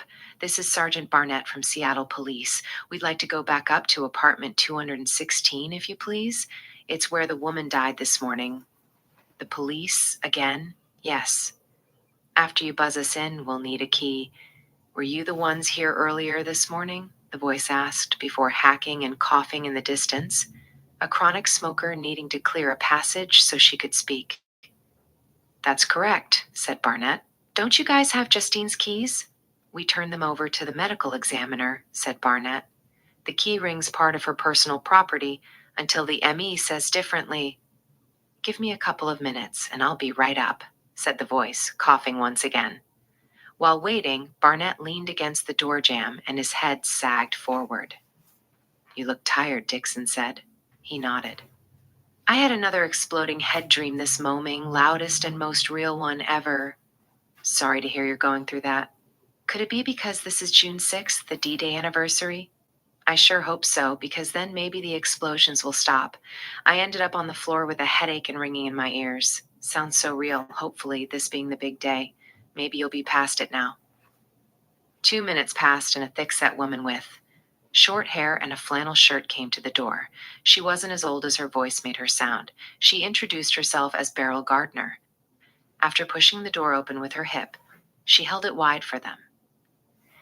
Now, what was it you wanted to see up there? She asked as they all stepped into the small lobby. Justine played guitar in a band. I suppose you knew about that, but I don't remember seeing a guitar inside her apartment this morning. I thought we should take another peek and make sure her gear is accounted for, and then we'll lock up the place tight for the family. No guitar, really? That's a surprise, said Beryl. She was moving out soon. In fact, it was supposed to be today, but her lease is still good to the end of the month. Her boyfriend was going to stay on a bit, but you'd figure she'd have kept the guitars close by at all times. Guitars, as in plural? Beryl nodded. 2 I know of, an acoustic and a bass. She scowled and slowed her pace to think a moment. Her neighbors used to complain about her practicing, and then I'd have to go up and speak to her, but her music wasn't all that loud. I'd make my visit look official, but I didn't see her as a real problem. She wrote a lot of the songs for her band, but I suppose you knew that, right? Barnett shook his head. I didn't follow their music. But isn't Kim Darling the one who claims the writing credits? I guess I supposed Kim had done it all on her own. At least her name shows up on the internet searches for their songs. Oh, that's not so, said Gardner. At least the part about who did the writing. I'm sure Kim takes the credit, but Justine did most of the heavy lifting, if not all of it. When I'd go up to her floor, I'd stop and listen outside her door while she was working out the notes or lyrics, and it wasn't so bad. She knew I liked what she did, so she'd invite me inside and play some of her things. She let me listen for a while and then ask my opinion, what I thought, if it sounded like nails on a chalkboard or angels singing. She played the bass guitar. I just want to pause this, by the way. He does mention in this book about the character of Courtney being at a Boeing field and going to the house as well to see the body before the body was found. And that would have been with help from Danny. Asked Dixon, without an amplifier. Miss Gardner shook her head. No, she Possibly. never played her Fender in the apartment. At least not so's I've heard. She played a Martin Marquis acoustic when she was home. The Fender never left its case inside here. Those are expensive instruments, aren't they? Asked Dixon. Gardner walked them over to the elevator and pushed the up button, although the stairs were nearby. A 62 Fender could set you back $3,500 easy, and pretty close to the same for the Martin. Must be nice to swing that kind of money, said Dixon, adding an envious headshake and smile. Gardner pushed the button for the second floor and turned to face Dixon, eyeing her discreetly. The babe comes from money, private schools, trust funds, all that. I'm sure she talked her parents into springing for the strings. But despite the privilege, she had down-to-earth angst. And given what happened this morning, she must have had a lot more going on than she could control. More than people knew. Damn shame is what this is, her checking out like that. Gardner walked ahead, leading the way to the one-room apartment. I'm going to really miss her. She was a good egg. What'd you think of her friends? Asked Barnett. Gardner put the key to the lock and stopped to scowl so Barnett and Dixon could see the look. She shook her head, driving home her point. Mooches, every freaking one of them. And I mean that in the worst possible sense of the word. Blood-sucking leeches would be more accurate. I had to run several of them out on many occasions. If she didn't want company on a given night, they'd prowl the halls and sleep in the stairways or on the landings like they do underneath the freeway overpasses. Gardner pushed the door inward and then stood out of the way. Her work was done. Thank you, said Dixon as she walked into the apartment while Barnett stopped to chat for another second. We're told that Cura Radio has been reporting that the authorities, which supposedly would be U.S., suspect drugs in her death, so what I'm about to ask you is not a huge secret, but I'd just as soon you didn't tell people we were making inquiries. Gardner nodded. I'm not the town crier. You don't have to worry about me yakking it up around here. What about Justine and drugs? We obviously found something earlier, and the newsies heard about it, but were there rumors about her using, which you're aware of? Gardner gazed up at Barnett and ran her tongue across her lower lip as she thought. She finally nodded. Of course, I have no tolerance for that shit, because this is exactly what happens to good people. They die young. I'm old enough to remember when we lost Janis Joplin to heroin and booze, when she was flying along at the top of her game. And now you have a beautiful creature like Justine, who ends up dead because of smack. And it could all have been a freaking accident, like with Janis. It doesn't have to be a suicide. It's not always that. I don't want it to be suicide, because I thought we were better friends than that.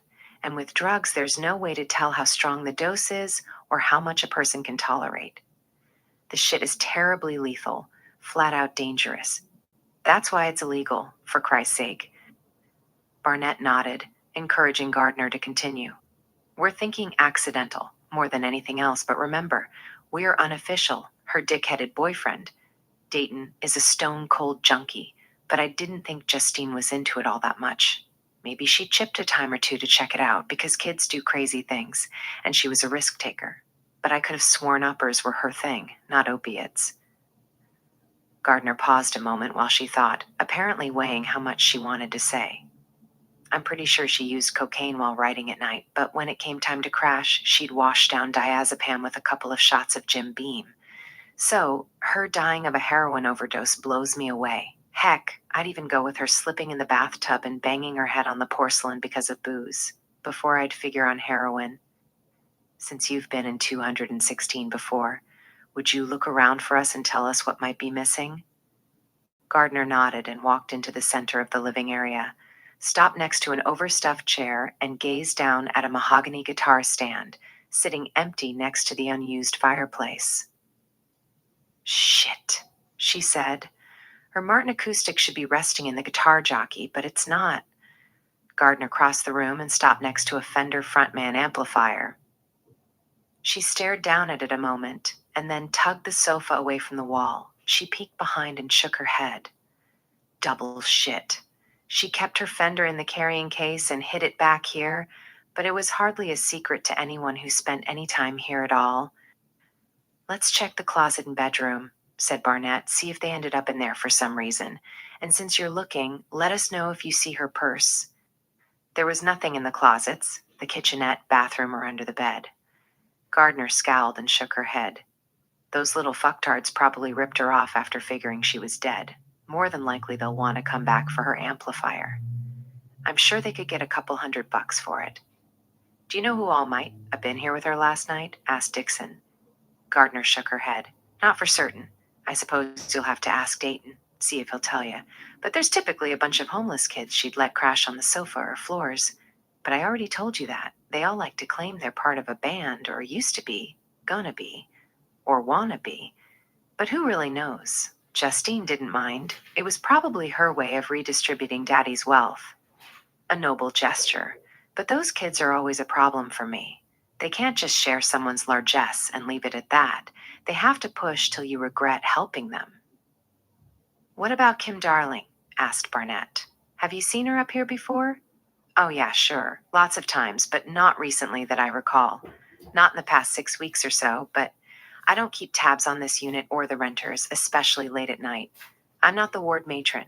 I've got a building to manage, and there are only so many hours in the day. Kim's been distracted of late, said Barnett. She's playing the grieving widow. The tabloids have been hounding her since Corey's death, and she claims she's been trying to stay out of the spotlight. Unless it's a national show or her adoring public clamoring to see her. Beryl scowled and shook her head. That's what she's saying. But that ain't reality. Her reading the suicide note at his memorial was supposed to be staying out of the limelight. Come on, Sergeant, she's a media whore and can't help herself. She needs to be the center of attention and is not particular how she incites drama. If she sees a camera setting up for a shoot or a spotlight focusing on someone else on the set, she'll jump in front of the camera, no matter whose show it is. She'll flash a boob if it helps to get the segment replayed over and over on MTV. I suppose one could always hope she'd mistake the beacon on a runaway freight train for a camera and jump in front of that someday. Barnett and Dixon chuckled, but when they gazed back at Beryl, she seemed lost in thought. Speaking of Monsieur Corey Fontaine, said Dixon, when was the last time you saw him up here? Gardner hooded her eyes low, apprising the officer as she thought for a moment. Finally, she glanced over her shoulder and around the room as if making sure nobody was listening in on the conversation. She asked me not to tell anyone, but how does an old promise work when the poor girl's dead? You know what I'm saying? God rest her soul. Both Barnett and Dixon nodded, waiting Gardner out. He was here quite a bit. I'm talking serious time. The street kids came by all the freaking time and would ring the buzzer, but she'd send them away when he came over. Well, the little bastards would start ringing every bell in the building, hoping somebody would let them inside, and many times people would do so without listening to see who was out there or what they wanted. For all they knew, it was freaking Ted Bundy with a hall pass from death row, looking for more teenage trophies. And like I said, I'd have to chase those little shits out of here in the morning. Gardner stopped and gazed back and forth between Barnett and Dixon. I know I'm getting off point. I do that a lot. I'm sure I have ADHD, but I've never had a doctor officially say so. Dixon nodded. We're not in a rush. Yeah, so the bottom line is he came over quite a bit through February and March.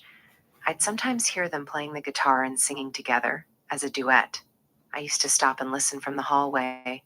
Just the music parts and harmony, not their conversation.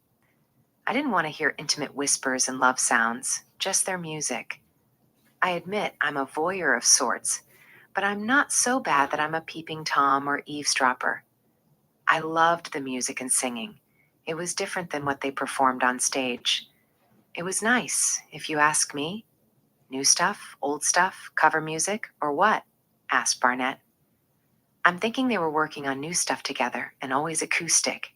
It seemed to have more of a melody than either of their bands played, sort of like the Beatles or Crosby, Stills, and Nash if you guys remember them. Big on harmony. Barnett nodded. I remember. Dixon smiled impishly at Barnett and shrugged, like they'd had this conversation before.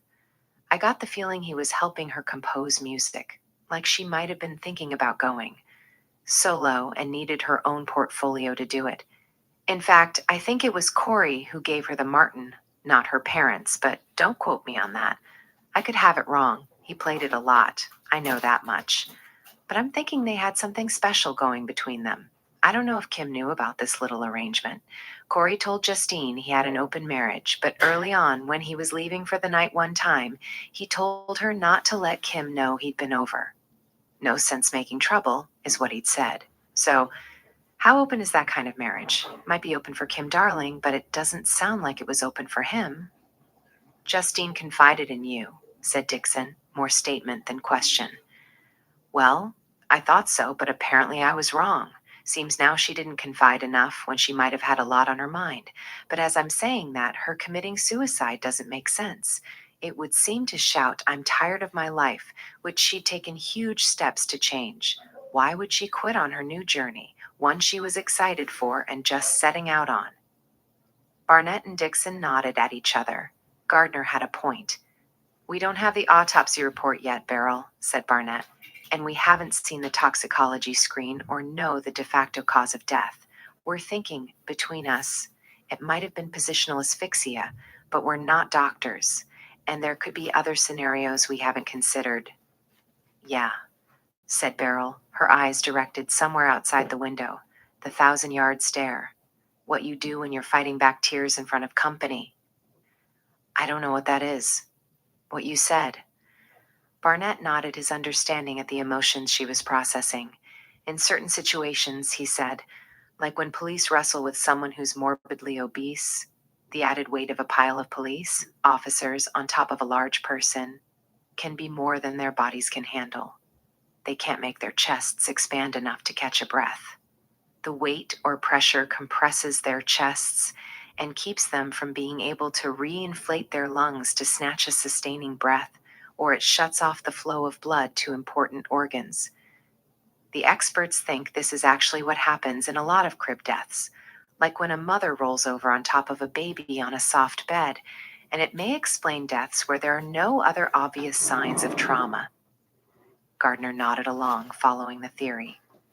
So, Dayton's name is not on the lease? Asked Allison. Gardner sniffed back a tear and shook her head. When interviewed this morning, he said he lived here? Said Barnett, but I'm not seeing any of his gear in here. Allison glanced back towards the bedroom and shrugged. Me neither. We're going to put a police lock on the door when we leave so he won't be able to get back inside, said Barnett. Where do you think we'd find him now? Asked Dixon. If we wanted to talk to him a bit more. Depends on how much those little shits scored from Justine before they split, said Beryl. If he was behind the theft of her guitars, at a dime on the dollar, he could get $300 to $400 each for them. You should start checking downtown pawn shops, and there's one up here on Broadway, too. Dixon nodded. Oh, we'll certainly do that. Beryl puffed out her cheeks as she thought and shook her head. Most of these little shits hang out on Broadway or the U District's Ave. They also hustle tricks, pimping each other's butts to make ends meet, like down on Denny, past the Orion Center, or over on East Lake and out on Aurora, but you guys probably know that already. Barnett nodded. But if they've got a fat handful of cash, they might take the night off from their busy schedule of hanging with homies and catch the new bands down on East Lake, near the freeway. There are a couple of clubs down next to the off-ramp, where grunge got its start. They also hang with their buddies at the coffee shop on East Pine, The one where blackguard anarchists pose for tourists, freeload off their neighbors, and shoplift from local merchants when they're not blocking foot traffic. In that circle, they can pick up an easy meal and extra cash for taking to the streets during protests, which can be about almost anything but. I don't have to tell you that. They get paid by a city council member or some old commie for taking direct action, the bastard child of civil disobedience. Getting paid for expressing free speech seems to dilute the purity of the message, don't you think? It's not free if someone's hired you to say it. I don't like it. Are these guys anarchists themselves? Beryl shook her head. I don't think so. They're not the true believers anyway. They're mad at the world and blame everybody else for their problems, when it probably shouldn't go any further than their mom and dad, or maybe their oversexed uncle. Okay, some of them really had a flayed-out shitty life. There's no getting around that, but other kids with the same kind of background managed to rise above it all. They don't kill other kids at school and blame it on bullying. Somebody please tell me why that is without trying to give me that nurture versus nature bullshit. I can't buy that. I'm old school like 1960s old school. I'm more likely to believe the fault lies in their stars, just like with Romeo and Juliet. I don't want to hear the problem was they weren't breastfed by their mothers when they were infants. Please. Beryl shook her head like she was scolding herself. Here I am getting off topic again. So back to the coffee shop on Pine. I forget its name. But you see the street kids hanging out in front of it all the time. Somebody's dad bought it for one of those little punks to run. Justine wasn't the only kid with a trust fund. It's not a big stretch for any of these shits to hang out there. It's fertile ground for the disenfranchised and those clinging to teenage angst, because it identifies them, even if they're 28, still toting around their skateboard, living in their mom's basement, and they got nothing else going on in their miserable lives. You sound like you survived your share of life's knuckle sandwiches, said Allison. Beryl stared at her a moment before nodding. I don't know your story, but it wasn't easy growing up the only girl who never wore a dress to school. Not in my era, not in Wenatchee. I get along fine with my dad now. He's the last one still alive from the family. But there were years he wouldn't speak to me because he knew I'd never marry and produce grandkids for him to pass on family lore and all that stuff. But what can I say? We're getting along fine now, and I'm the one who ties his lures and baits his hooks so he can still fish. There must have been some acceptance that crept in along the way without either of us thinking about it. I may not have made Dewey a grandpa, but I'm certainly not alone in my ways on Capitol Hill.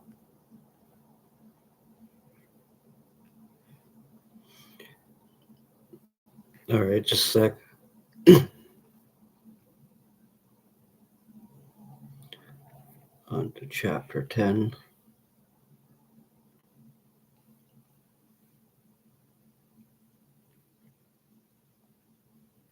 Just got. It'll be just one more minute.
All right, here we go. Dixon on the downside slope of Capitol Hill. 6, at 7. Madison. Nearing 2 in the afternoon, Captain Tanner met Barnett and Dixon on the downside slope of Capitol Hill at Madison Valley Starbucks, giving them all a chance to catch up. They rode together to the Fontaine estate. Kim had made it clear she didn't appreciate marked patrol cars visiting her place, parking in her driveway except on the occasions she called them to chase Corey's morbid fans out of her drive and off the property. Many of the curious lacked social skills or didn't understand the owner's need for privacy, at least not when their hero was involved, and this included boundaries, borders, and personal space. A plain-wrapped car like Tanner's might inadvertently alert news media and paparazzi that police had returned to the scene of the crime, and therefore something must be happening on a story which could reignite headlines, filling newscasts with segments producers were hungry to use. The newsies seemed always to be hoping for a fresh angle or a recent development on the never-ending saga, a crushing heartbreak which grunge fans would not soon forget. Driving up the curved driveway, the infamous potting shed over the garage came into view, set back and away from the house. A large gray Oldsmobile was parked in front of a blue Cabrio convertible. Tanner parked the Crown Victoria in the courtyard close to the front door, which was part of a wall of glass. He allowed enough room for the Olds to drive past them should it need to leave before they were done with their business. Glancing at the house as they got out of the car, Kim Fontaine's silhouette came into view through the porch-facing windows. She'd climbed naked off a portable massage table near the kitchen. A large male figure in a white t-shirt and matching pants tied by a drawstring at the waist held up a bathrobe for her to slip into. Barnett and Dixon looked to the captain for direction, and he nodded for them to stop a moment, while Kim made a production, slowly covering up before paying her masseuse with cash from her purse, which had been on a nearby counter. "She knew we were coming, right?" asked Dixon. Tanner nodded. "Sure, she did, and she probably staged this whole performance for our arrival. I have no doubt it's her way of thumbing her nose at us, more likely the authority we represent, and all that blah blah blah psycho babble, which still allows her to be a provocative tease." Now dressed in a lightweight robe with her nipples projecting like buttons, Kim crossed the kitchen and swung the door open as the threesome moved freely again, climbing the steps to the entry. Kim stepped out onto the porch, which served as a rear deck, and held the door wide, letting the sandaled masseuse pass in front of her, carrying his portable table under one arm and a bag of tricks in the other hand. "Thank you, Jeffrey. See you next week." The police stepped to the side, smiling politely as the masseuse crossed in front of them, politely nodding to all. Kim waved an unlit cigarette with her hand as if it were a miniature baton and she the concert maestro, beckoning them to enter her orchestra chamber. Tanner led the way across the porch. Kim pinched the cigarette between her lips, while she drew her robe together at the waist, seemingly a bothersome afterthought or a plea for her company to again look at her body as she struggled to hide the womanly curves God had given her. Such a burden. "I'm so glad Jeffrey makes house calls," she said. "He has wonderfully magic hands. They're so strong and skilled. After the news about Justine, I can't say I felt like doing anything or going anywhere today, so I had him come by the house." Kim tugged at her sash again, which minimally covered the basics. The only undergarments in evidence lay on the floor near where the massage table had stood minutes before. Kim smiled at Tanner and then wrinkled her nose into a scowl as Barnett and Dixon passed her. "I see you brought your posse with you, Gabe, like you're the rock star around here, not me." She inhaled on her cigarette and glanced between Barnett and Dixon, this time without the scowl. Her eyes fell on Allison's arms, and she stared for a moment before squinting as she exhaled smoke and shooed it away from her face. "Nice ink, officer. Who does your tats?" Dixon grinned. "Nobody from around here. I had them done when I was in the Marine Corps, back at Camp Lejeune." "Seriously, girl?" Dixon nodded, flashing a ready smile which Kim grabbed onto and held for a long moment. "Kim, Officer Dixon is the one who handled the call at Justine's apartment this morning," said Tanner. "I asked her and Sergeant Barnett to come along to straighten out any details I might mess up." Kim nodded thoughtfully. "Say, Weren't both of you here a few months back when Corey shot himself? I think I saw you, right after I flew up from LA. Barnett nodded. We've been here before, and we're here again when his body was found. Not when he shot himself, to be specific. So, you were at both places? Asked Kim. Both deaths. I mean, you were here back then, and now this time you were in Justine's apartment where her body was found. It's a small precinct, said Barnett, and on first watch, the big calls require the full crew to handle them. All hands on deck, Tanner added. All hands on deck? Asked Kim. What kind of deck? I don't get it. It's an old Navy term, said Tanner. I thought everyone would be familiar with it. Kim inhaled deeply and shook her head. Yo, ho, serve me some rum, bitches as much sailor talk as I've heard around here. Corey would usually drag that shit out anytime the band was over. He liked to get all macho in front of the guys, pretending he actually had a nutsack. Was that his kind of humor? Asked Barnett. Sounds like a kid trying to impress his buds, said Dixon. Despite all that stuff he said about equality? Kim nodded and smiled at Dixon. She got it. He liked to play it up for Da home team, said Kim. But I suppose we all do when it suits us.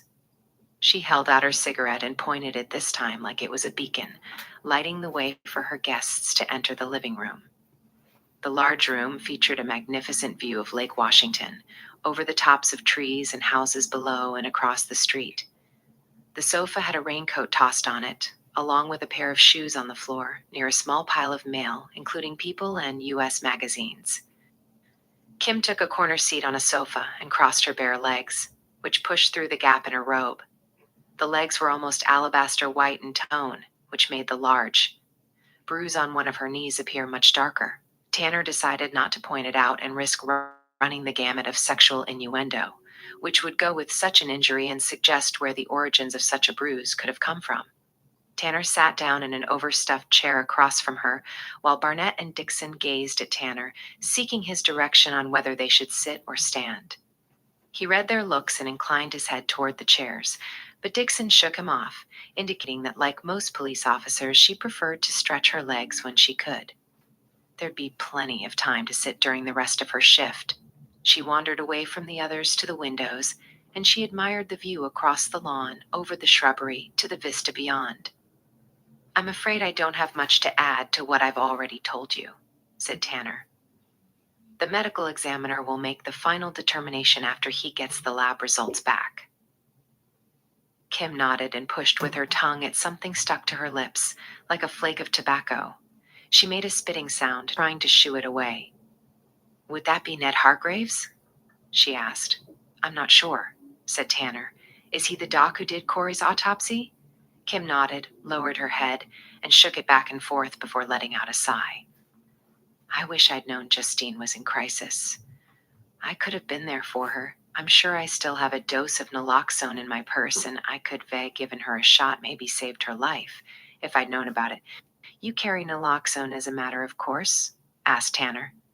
Kim shrugged before nodding, like it was no big deal. I bought it for Corey when he was alive, of course, and back then it came in handy. I'm glad I had it with me when we were on tour. Saved his life in New York when everyone else said he was beyond reach, but I don't want to talk about it. Of course, you want to talk about it, thought Barnett, or you wouldn't have brought it up. Other than to say I started carrying a backup kit, dose and needle, in case we needed it again. With Corey, you'd never know. I've kept it with me ever since because I figured I might be able to help someone else if they needed it. Really? Asked Barnett, choking back what he really thought. You're always looking out for the little people. Are you around a lot of people who overdose on heroin? Asked Tanner. Unfortunately so. You got to remember, I work in the entertainment industry, and people inside it live life on the edge. We're notorious for it. We're a bunch of creative types with higher highs and lower lows than regular people. But I know what your real point is, Gabe. I know everyone blames me for Corey's drug use, which was a huge part of his death. He loved his horse.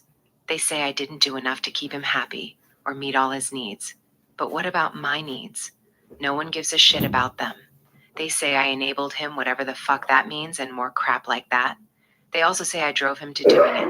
Some believe I held the needle and juiced him up with his last dose. And then when he went comatose and helpless like, I put the shotgun in his mouth and squeezed the trigger, making it look like a suicide. But you were in LA when he shot himself, said Dixon, prodding Kim to keep it going, flesh out her version of Corey's undoing. In a hospital down there with my own anxiety and depression issues because I had a feeling he was dead, but it doesn't matter where I was or what I was doing. Haters gonna hate, yeah, but you were in LA? Repeated Dixon without conviction. That's right, I was, but now they're working on a version which claims I flew up on a private charter so I could end his miserable life before he could divorce me. Supposedly. I'd be worth more if the legend of Rock was dead. Really? Are you fucking kidding me? I know damn well Corey. I'll pause it and add right there. She didn't do that. She didn't go on April 3rd, 1994, but she was there April 7th, 1994, on Thursday, the day before she knew Gary Smith would certainly discover the body and call the police. It's like she just wanted to see the body before the coroner would move it, Was the golden as well as help stage the scene with Tom and Mark and Dylan. I now realize. goose here. As much as I love my gash and am damn proud of what I've created, there's not enough money to make a living in punk rock. The money's in grunge, but only for right now. Might only last another year or two, now that their messiah's dead, but grunge is where it's at. Rolling Stone estimates his estate near $500 million at the time of his death, and it's growing stronger as we speak, said Barnett. Kim shot him a hard glare. Rolling fucking Stone says a lot of fucking things. I'd like to know where they get their information. Certainly didn't come from my accountants. Besides, it's rude to talk about money, especially other people's dough. Makes you sound like a French revolutionary going after the cake lady in her palace. We get paid to ask the rude questions, said Barnett. Otherwise, we'd simply be report writers, not investigators. Tanner fought the urge to smirk at Kim's remark about loving her gash. He figured she knew what she'd said, and it was meant to provoke a reaction.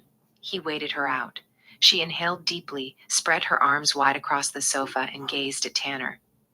So why don't people blame fucking Yoko Ono for killing John Lennon? Maybe she went out and brainwashed some simple-minded nutjob into shooting him, convinced him to do it for a blowjob and the fame and glory it'd get him, while she cashed in on the royalties. Now, there's a no talent bitch who got seriously rich when her guy got murdered. Why does she get a free pass on the hate mail, and I don't? What else have people been saying? Asked Barnett. Kim took another drag and exhaled slowly, before nodding several times, as if keeping time to a musical beat somewhere deep inside her head, calming herself down. Supposedly. I was set to fly up on a broom, but then thought better about it because the flight might mess my hair, so I caught a charter and landed at Boeing Field. I did this to escape the paparazzi, who follow all my moves, and I also hired a former LA cop to help me stage the death, making it look like a suicide, planting heroin kits everywhere I could think of. Is this the former LAPD detective, Thomas Cant? Asked Dixon. The guy who claims now you had Corey killed? Kim closed her eyes and nodded again. Yeah, Kant as in Cant. The name fits that hair plug wearing rump ranger. Seems like conflicting stories abound, said Dixon. If he's the one who allegedly helped you kill Corey, why would he now accuse you of doing it and draw all that attention back to the death? Two separate schools of thought, or didn't he already get enough money from you to make him go peacefully into the night? Kim scowled and shook her head. Unless he's trying to shift attention away from you both by making it sound like a three-ringed circus where nothing devious could have happened? Asked Barnett. That would create confusion and take the suspicion off him because by accusing you, he's really distancing himself from the co-conspirator theory. Yep. Kim shook her head and scowled. I'm not following you at all, and I don't think there's anybody that smart. Tanner nodded. I have concerns about Kant's detective skills. His being a former LAPD detective makes me wonder about him right from the get-go. Real cops just don't walk away from police careers and become former cops. They work until they've finished their time and then become retired LAPD, not former. Did LA bounce him off the force because he didn't muster up to snuff, and now he's trying to salvage his detective business? Kim shrugged. I had no idea who he was then or what he's up to now. I had my executive assistant call around when Corey went missing and find a private detective for me, For all I know, Kant might have been the only one who answered the phone Easter morning. Tanner sat back and stared at the ceiling a moment, and then he nodded. This Detective Kant is the one who flew up here and came to your house, but couldn't find Corian that might have been the same night Corey died? Kim closed her eyes and ran her tongue across her lower lip. She nodded. So, Kant knocked at the entry door and rang the bell, said Tanner, indicating with a nod the door they had entered. Was that all he did? Kim nodded once, as if distracted, and then shook her head. He hooked up with Connor Murphy first, rang the bell, and then climbed inside the house, while the nanny was away with his girlfriend and Robbie. Kant said he gave the house a sweep and checked through everything while he was here. So, nobody was home when they were here? Asked Tanner, or at least that's what he says, but then he didn't bother to check the potting shed, which is right above the garage and hard to miss, did he? Kim shook her head. He said something about not wanting the neighbors to see him lurking about the place, mistaking him for a prowler, but come on, he's got a fucking badge from a Cracker Jack box and his Junior Dick Tracy credentials he could have shown the cops if they'd asked to see something. What the hell was I paying him for but to find Corey before he shot himself? For all anyone knows, Corey still could have been alive while incompetent Kant was busy doing his Inspector Clouseau routine. And if Kant had walked around and checked the grounds, said Tanner, assuming now that Corey was already dead at this point, he should have climbed the steps to the loft, looked through the glass, and seen Corey's body on the floor with the shotgun on top of him. That's right, said Kim, and we wouldn't be having this conversation because I was still down in LA, worried sick about Corey. They hospitalized me for 2 days because I was so distraught that I accidentally took an overdose of medications because I was worried sick, literally. But I don't get any sympathy for that, for all the worrying and caring I do.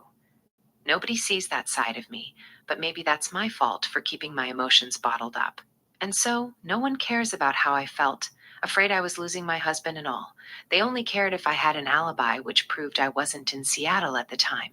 But seriously, it wouldn't even take the smartest math nerd in the classroom to figure there was no way I could have gotten my butt on a plane, flown up to Seattle, found Corey's drugged out ass, killed him, and then flown back to LA. So I could pretend to my friends I hadn't been up here. Come on, that's ridiculous.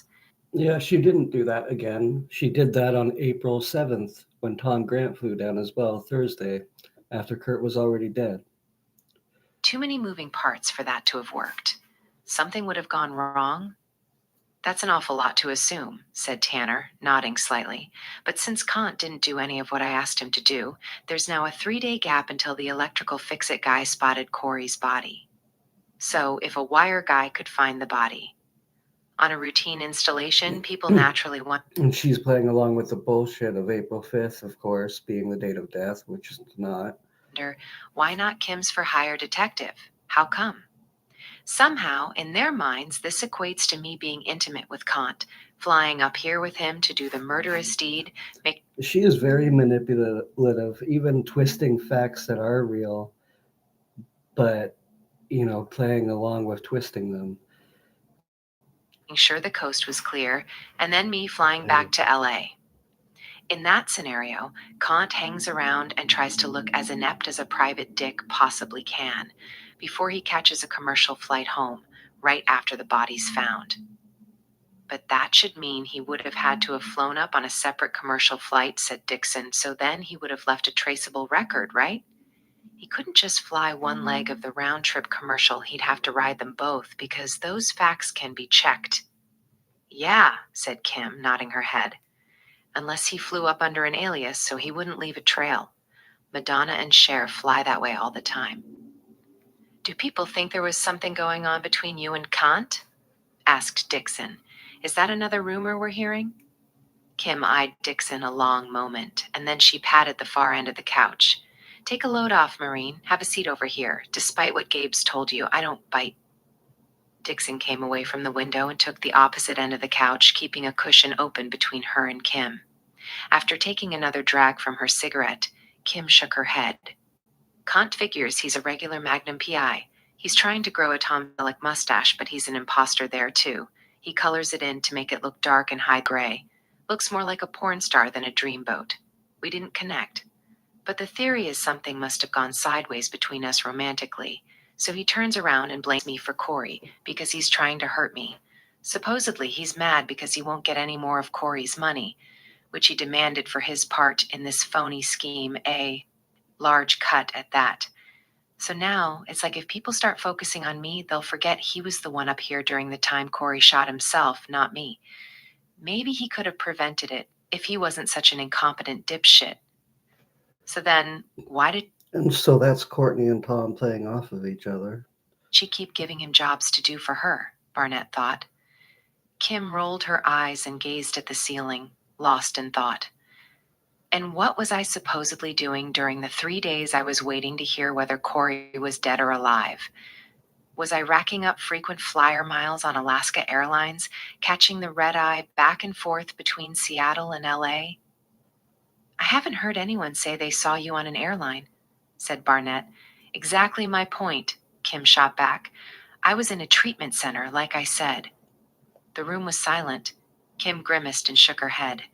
I didn't want to That was on the 8th, wasn't it? Or late on the 7th? She could have gotten back right after and done that for her alibi. That's exactly what she would have needed to do in that scenario.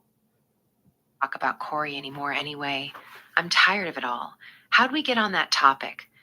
And that was a setup because she didn't overdose, and the drugs that she had on her were something that wasn't even illegal. She knew it would just create hype, and then the media would roll with it. That's even in the audio recordings of Tom and her. We're talking about Justine's death. Was Corey your idea, Gabe? Tanner shook his head. I don't remember now. I only came to offer my condolences on Justine Pratt. Maybe I got off topic. It happens. Kim took another drag from her cigarette and stubbed it out in a pedestal ashtray next to her end of the sofa. I haven't seen one of those in years, said Tanner. Kim leaned back and studied the large ashtray a moment. It was Corey's dad's, I think. Anyway, somebody in his family owned it back in the 40s or 50s, and he brought it here with him. I guess that makes it mine now, along with all his other junk. And his money, thought Barnett. That's yours too. But enough with the small talk, said Kim, changing directions. I want to know more about Justine and what you guys think happened to her. I could give a shit what Hargraves will tell me when he finally calls. He'll use all that medical jargon and sound official, but I can never tell what he's saying. Tanner sat back and nodded toward Sergeant Barnett, who returned the signal. This is just our seat-of-the-pants opinion, said Barnett. It's as much as we can say now, and it's probably more than I should be telling you at this time.